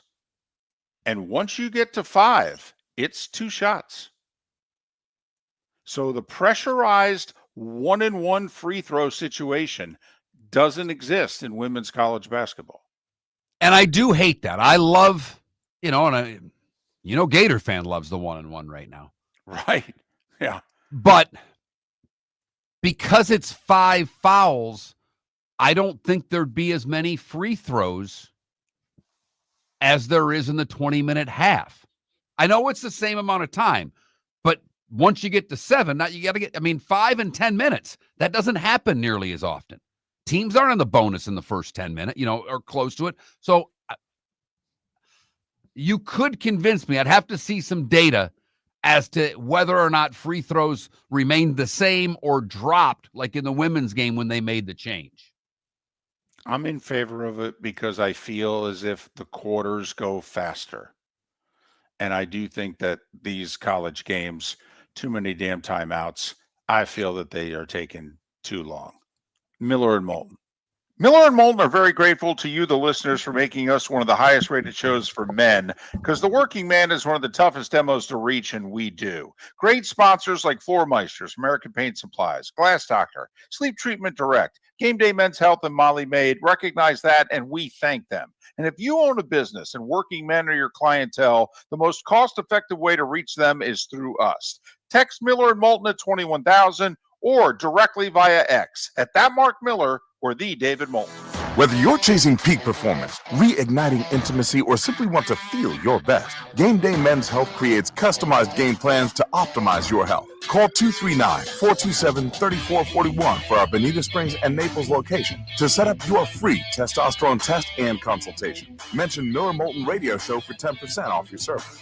Find your maximum self with Game Day Men's Health, Bonita Springs and Naples, Florida. Call 239-427-3441 today. American Paint Supplies, for nearly 30 years, is your one-stop shop for all your coating needs. If you are a designer, a contractor, a professional painter, or a weekend warrior, American Paint Supplies is the place where experts go to get expert solutions. At 6100 Shirley Street in Naples off of Pine Ridge, American Paint Supplies delivers the best solutions with the best products with the best support. Meet Gene and his team today at American Paint Supplies. Call 239-566-2700. That's 566-2700 or online at AmericanPaintSupplies.net. Basketball's heating up the hardwood. What a great time to stop in at the Floor Meisters and look at their hardwood. A large selection to choose from, including Mirage hardwood flooring. Floor Meisters has a look and style you want. Mirage wood is grown and made in Canada from the finest quality wood flooring you'll find. And while you're in, ask to see the Petite Enfant collection. 5 custom colors made only for the Floor Meisters. So good it has a 35-year warranty. Floor Meisters, 6281 Naples Boulevard, next to Costco, or floormeisters.com. This is Miller and Moulton.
Lucifer, not only does media money not want to control the outcome, once again, the only thing that can bring the NFL down is a scandal like that. And these companies have billions invested in this league.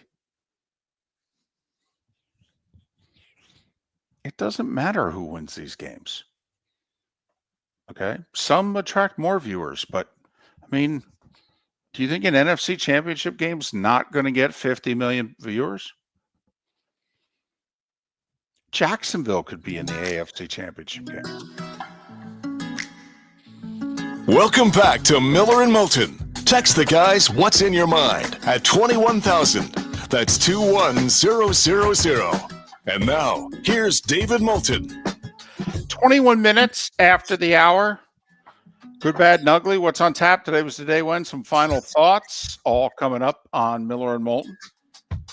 Chris Perkins scheduled to join us tomorrow. We'll talk some football, and we'll talk some Dolphins football with Chris Perkins on the show tomorrow. We're also going to continue to preview the Final Four tomorrow. Hey, we talk media more than most shows. We did not talk about Peter Schrager leaving Good Morning Football and going to ESPN. Yeah, his contract was up. They wanted him. They paid him the most. It stinks for that show. Agreed. Because that's a good show. Mm-hmm. They do a nice job. Obviously, we're on across from them, so we don't see it. But they run the replay immediately after. A lot of times when I go get on the treadmill after work, I'll throw that on. I enjoy the show. They've had good camaraderie. He and Kyle Brandt had a great rapport. The farewell that Kyle gave him was incredibly nice. Yes. Yesterday. It was fantastic, to say the least. But, I mean, it seems most of the time when ESPN wants someone, they get them. I believe he also had to leave Fox because Schrager was kind of somebody that they used every now and then. He'd appear on the pregame. They do an 11 to noon show on Sunday, and he would be on that occasionally as well. Schrager's been with Fox for 10 plus years as well. So I think he officially leaves Fox as well. But to give you an idea, when ESPN sent out the release yesterday, Schrager will appear on Get Up. That's the 8 to 10 show. First Take. That's the 10 to noon show. The Pat McAfee show, which I think is noon to 3? Noon to 2 on ESPN. I think the last hour is a YouTube only thing or an ESPN Plus thing as well. Gotcha. NFL Live, which is 4 to 5, right? I think, and Sports Center at 6. Right. So basically, he's available all damn day. That's how much we're paying him. He has to, Here's the thing, David. Everybody at that network is required to work a ton unless your name is Joe Buck or Troy Aikman. Right. I mean, they work you at ESPN. Yes, they do. Yes. It's called the car wash, where they bring you in and they line you up and here are our shows, and you're just going to go through them like a car in a car wash. Schrager's also going to be part of their draft coverage. I thought he was tremendous on NFL Network's draft coverage. Thought he had excellent insight. To me, this is kind of like the difference between, do you like your information from Schefter or do you like it from some other people? Because Schefter gets all his information from the agents and from the teams. Okay. Schrager, and by teams, I mean like the general managers, the very top of the food chain. Schrager actually has sources. He's working sources. He gets some invites. He gets to know the younger guys. He gets to know them when they're the assistant GMs and they're the head of, player development and what have you.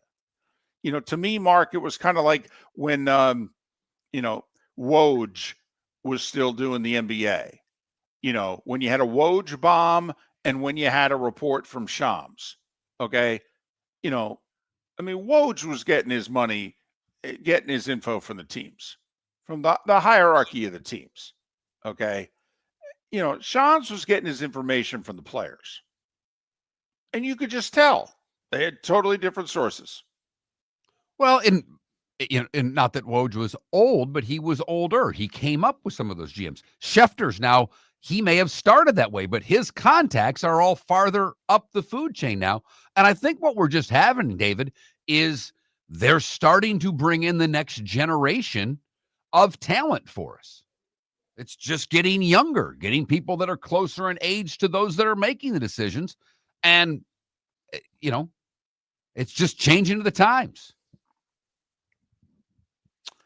The other thing that we didn't talk about at all, David. Yes. And I missed this completely. We mentioned it a couple of weeks ago when Dion went out and said, I want a spring game against someone. Mm-hmm. And Syracuse raised their hand and said, hell, we'll come to Boulder and play a spring game with you. Isn't their head coach Fran Brown? Yeah. Right. And, the NCAA will not grant them the permit to play the game. I got to be honest. Let's just say they had gone renegade and they had played the spring game against one another. If you're the NCAA, hell of the end, what could they have done? I mean, seriously, what are you going to make them bowl ineligible? I mean, what are you going to fine them a certain amount of money? I mean, why would you be against this? They cited this is so damn laughable. And I almost threw a GD on that, but I my Catholic guilt washed it out because I'd like to. Academic concerns Seriously? for athletes in college? Are you nuts? Wait a minute. They actually sent a press release out during the NCAA basketball tournaments talking about academic concerns involving other sports athletes? According to Griffin McVeigh from On3, the committee cited academic concerns, potential recruiting advantages, and other programs likely being unable to schedule a similar game. What in God's green earth are you talking about? Dion basically went on X and said we want to have a spring game, and Fran Brown said, sounds like a great idea to me. How the hell can they say everybody could do it? When you've got every team canceling their spring game, Dion's embracing the spring game. I was going to say, I could argue that this is foolish by Dion and Fran Brown. You're going to allow other people to be able to openly scout and recruit your guys and steal them from you in the spring. Did you hear what Fran Brown also said when they got the news a couple days ago that they can't do it? He said, yeah, Dion and I probably should have had Belichick and Bill O'Brien be the ones to come out with this idea.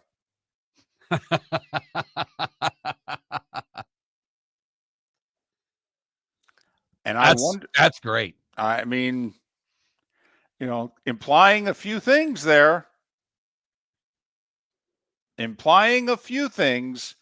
But would the NCAA have looked at it differently if Belichick had the idea as opposed to Dion?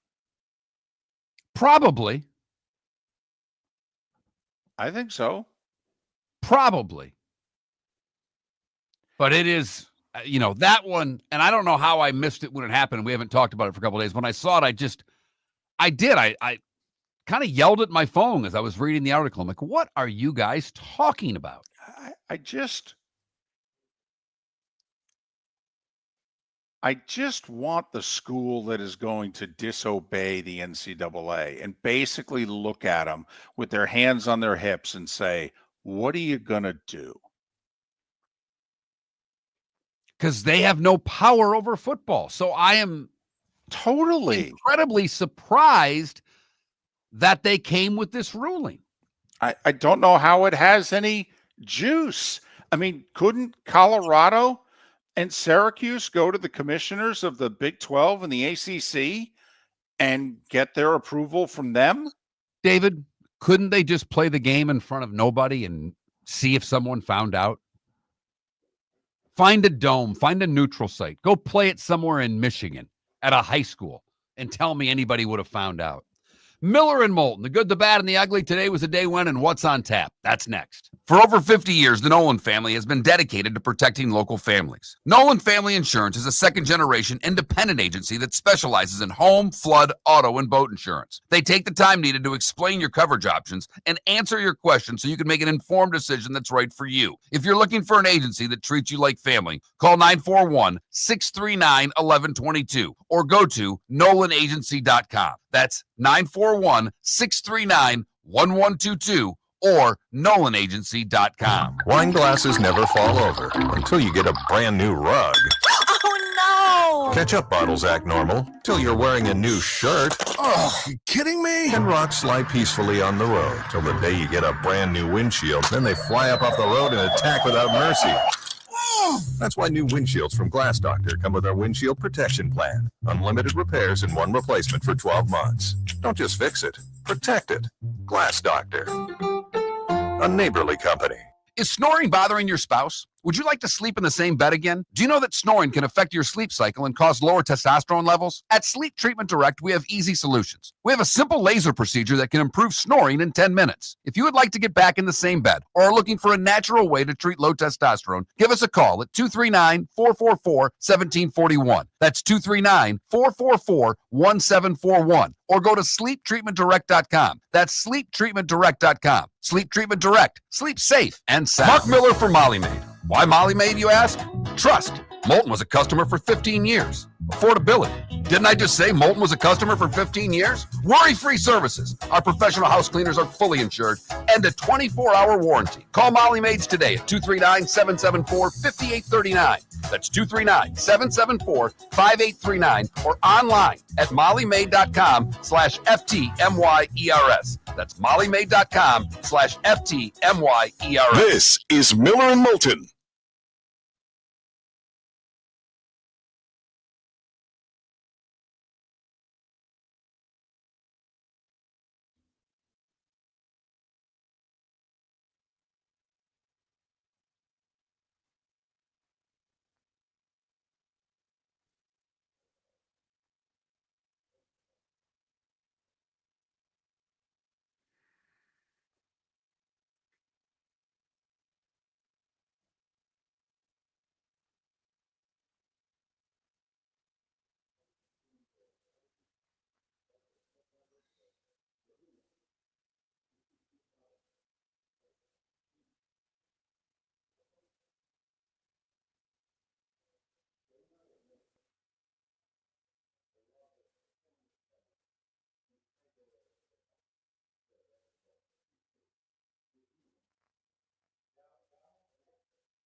Whew.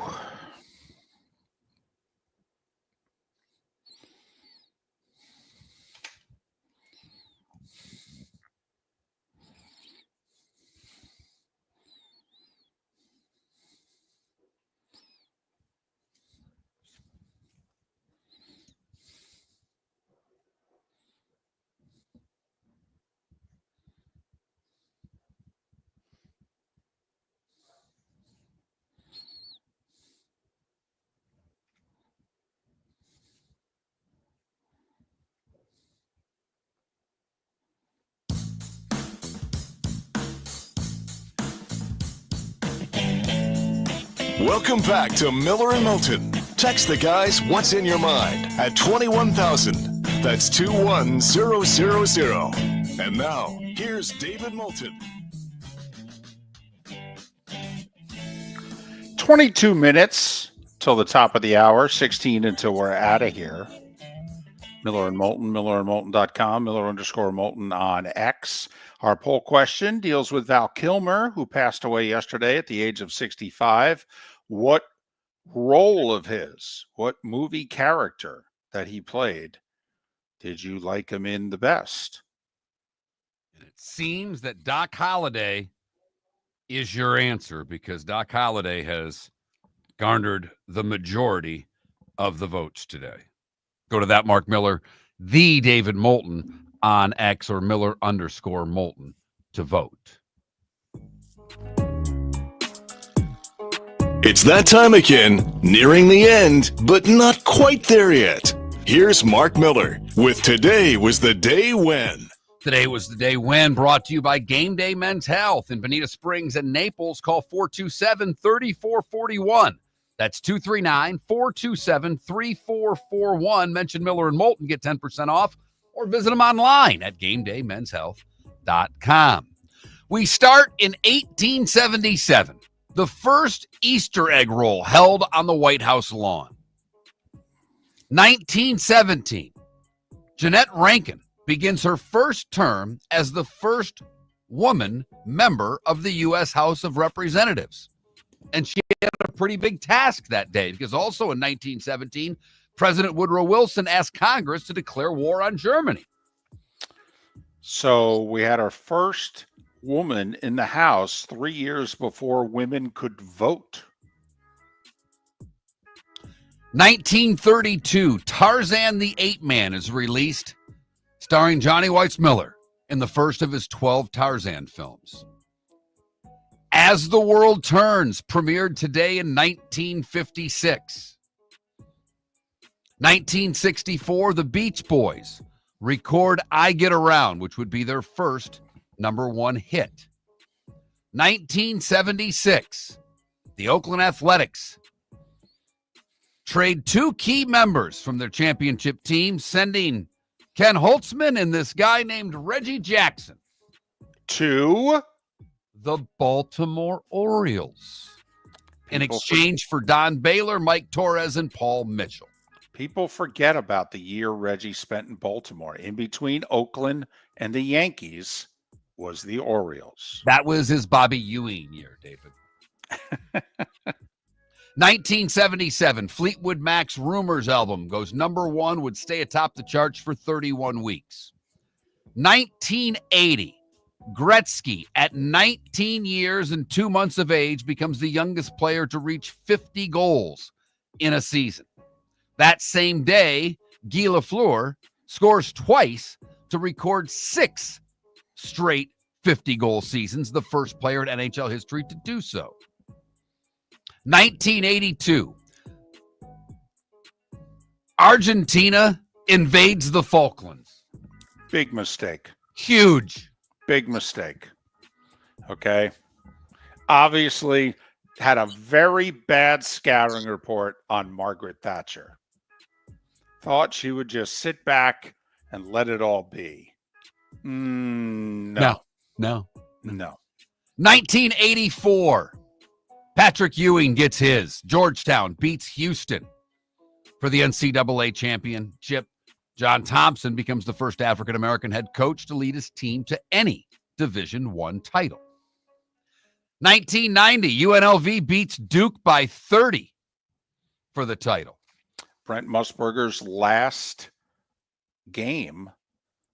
assignment with CBS. He announced at the end of the game that contract negotiations had broken off, and this is it for me. I'm out of here. And that led to Jim Nantz. Today in 1992, the Teflon Don, no more. Gotti found guilty of a lot of things: murder, loan sharking, illegal gambling, obstruction of justice, bribery, and tax evasion.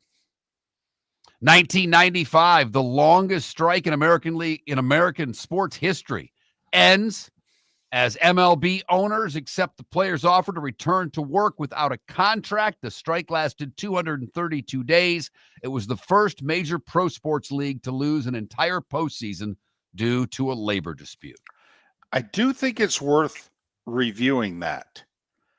So basically, nothing was resolved at all.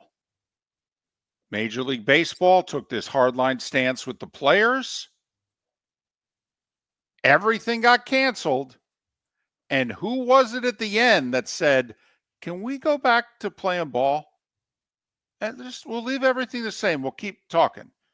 Can we just go back to playing ball? It was the players. And 6 years later, Mark, they were minutes away from another lockout/strike. And Tom Glavine, big union guy, said, guys, we can't do this again so soon. We can't. Okay, the sport might not recover. 2007, the Gators go back-to-back. They beat Ohio State for the title. Corey Brewer named the most outstanding player. 2012, Kentucky defeats Kansas for the title. And in 2018, Nova beat Michigan. DiVincenzo with 31 in the win. Charlemagne, the first Holy Roman Empire. Casanova, Hans Christian Andersen, Jack Webb from Dragnet, Marvin Gaye, and Don Sutton would have all celebrated birthdays today. And yesterday was the anniversary of Gaye being shot and killed. He was killed a day before his birthday. By his father. Emmylou Harris is 78. Danny Ford is 77. Larry Drew, basketball player, 67. Bill Romanowski, 59. Rory Sabatini is 49. Jeremy Bloom is 43. And country singer Zach Bryan is 29. What did I miss, David? You left out, I think you left out the Pope dying 20 years ago today. I did. Okay. Pope John Paul II died 20 years ago today. Time to see life a little bit differently. Here's Mark Miller with the good, the bad, and the ugly. What you got, Mark? We go to New York in the East River for the good, where the New York Police Department posted on social media that the Special Operation Division's Harbor Unit rescued a little pup from the rough waters of the East River on Sunday morning. They are still working to identify the owner and return her to home. For the bad, we go to Massachusetts. where, it's tough, at least according to David, to work for the post office. And David is very sympathetic with our mail carriers. Well, a Massachusetts mail carrier was chased through a neighborhood yesterday by wild turkeys, and the whole pursuit was caught on camera. Wayne White was struggling with the flock of fowl, and it was recorded by home security cameras. He says, I've come close with dogs. I do a lot of stuff on Nantucket, so I see deer all the time, but this is my first time with turkeys. Once I got out, they came after me. You saw me defending with the box and whatnot when I got to the step, and I was like, okay, here we are. Got to get back and make a run for it. He said every time I moved the truck, the turkeys followed. His coworkers have been after him all day with gobble gobble texts. He said, I can't imagine what Thanksgiving is going to be like this year. And finally, the ugly. We go to Melbourne, where a Florida woman is facing charges after pointing a gun at two boys who were fishing in a pond near her backyard. Donna Elkins called 911 to report two boys fishing in her backyard. She told the dispatcher that she had stopped them and they were laying on the ground. According to deputies, the boys were fishing in a pond behind her home when she pointed a weapon at them, ordered them to the ground, and threatened to blow their heads off. Fortunately, her husband came out and disarmed her, but she was booked into the Brevard County Jail on 2 charges of aggravated assault and 2 charges of false imprisonment. That is the good, the bad, and the ugly on today, Wednesday, April the 2nd, here on Miller and Moulton. We've mentioned it a couple times, but we don't harp on it because our audience has told us over the years they're not that big into the NBA. But last night, Jokic had a 61-point triple-double in a double overtime loss to the Timberwolves. 61 points, 10 rebounds, 10 assists. Jay Williams posted 2 hours ago on X, if LeBron or Steph dropped 61, 10, and 10 in a game this time of the year, the internet would have been shut down and ESPN would talk about it for at least 2 days straight. But when Jokic does it, it's just another night. Why? Because he doesn't look the part. He's not flashy. He's not loud. But make no mistake, skill for skill, he's already outpacing Shaq, Akeem, and maybe even Kareem. We're just afraid to say it. Jokic isn't just the best player in the world. He's quietly building one of the greatest legacies we've ever seen. And many in the media are still acting like it's a fluke. Goes back to a little bit of Barkley when he got all over Kendrick Perkins a couple of weeks ago about what ESPN covers in the league. They want to cover LeBron. They want to cover Steph. Oh, by the way, Steph did drop 52 last night. Right. In a win for Golden State. But right. I saw another post similar in that the skill level of the NBA has never been higher. So why is there so much negativity about the league? Load management's part of it.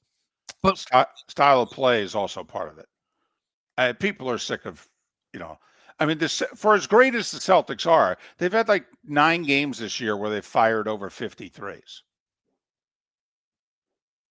People are a little sick of it. The difference is when it's good and they're making threes at a high rate, it's really entertaining to watch. But when teams don't make the three, it's a painful watch. You got to remember, who is the player that most sports fans regard as the greatest player in NBA history? It's Michael Jordan. Of course. He lived in the mid-range. Lived in it. Obviously, he could shoot the three. Remember the first half against Portland, 92 finals? He hit 5 threes. After the last one, he turned. He looked at Magic, who was broadcasting courtside, like, when you got it, you got it. Okay? But Jordan lived in the mid-range, and we couldn't watch him and it enough. NHL tonight, some important games going on. The Rangers are at home for the Wild. Obviously, wild card implications there. Washington's at Carolina. Can Ovechkin get closer to Gretzky's record tonight? But the big one is in Toronto. The Panthers take on the Leafs. Big one for the Panthers after losing the game in overtime last night. A game that they had in regulation and let it slip away in the final seconds and then lost in overtime. Panthers are 2 points behind the Leafs. I mean, let's make it a must win. Toronto's got the tiebreaker, remember. They have more regulation wins. I think it's a must win in regulation for the Panthers if they're going to win the division. You very well could be right. Lightning, by the way, right in between the two. Toronto, point ahead of Tampa, is a point ahead of Florida. And they all finally have played the same number of games. Thank goodness. By the way, the Washington-Carolina game at 7 o'clock is on TNT if you want to watch Ovechkin, who's at 891. Heat are on the road in Boston. Boston's only a 10.5-point favorite. Because the Heat have won 5 in a row. And even though the Celtics have won, I think, 14 of 15. Cavs host the Knicks.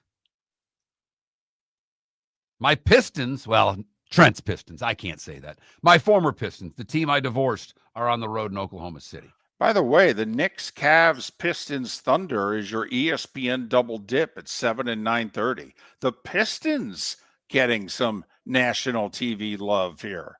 After their game against the Heat last week, got some national TV love. And I think they're going to have 3 players suspended because I believe this is their first game post the little skirmish they had with the T-Wolves the other night. By the way, the Knicks are missing 2 starters. They're going to get whacked in Cleveland. I mean, they can't beat Cleveland and Boston when they're healthy, and they're not healthy for this one. Would you lay the 10.5 and take the Cavs? Yes. Yeah, I would. Knicks also played last night. Cavs didn't. So that's a little bit of what's going on in and around the league in both the NBA and the NHL. Miller and Moulton. Miss any of the show? Go to millerandmoulton.com and all the usual suspects to download the podcast. Thanks so much for listening. We'll do it all again tomorrow morning, 6 a.m. American Paint Supplies, for nearly 30 years, is your one-stop shop for all your coating needs. If you are a designer, a contractor, a professional painter, or a weekend warrior, American Paint Supplies is the place where experts go to get expert solutions. At 6100 Shirley Street in Naples off of Pine Ridge, American Paint Supplies delivers the best solutions with the best products with the best support. Meet Gene and his team today at American Paint Supplies. Call 239-566-2700. That's 566-2700 or online at AmericanPaintSupplies.net. Wine glasses never fall over until you get a brand new rug.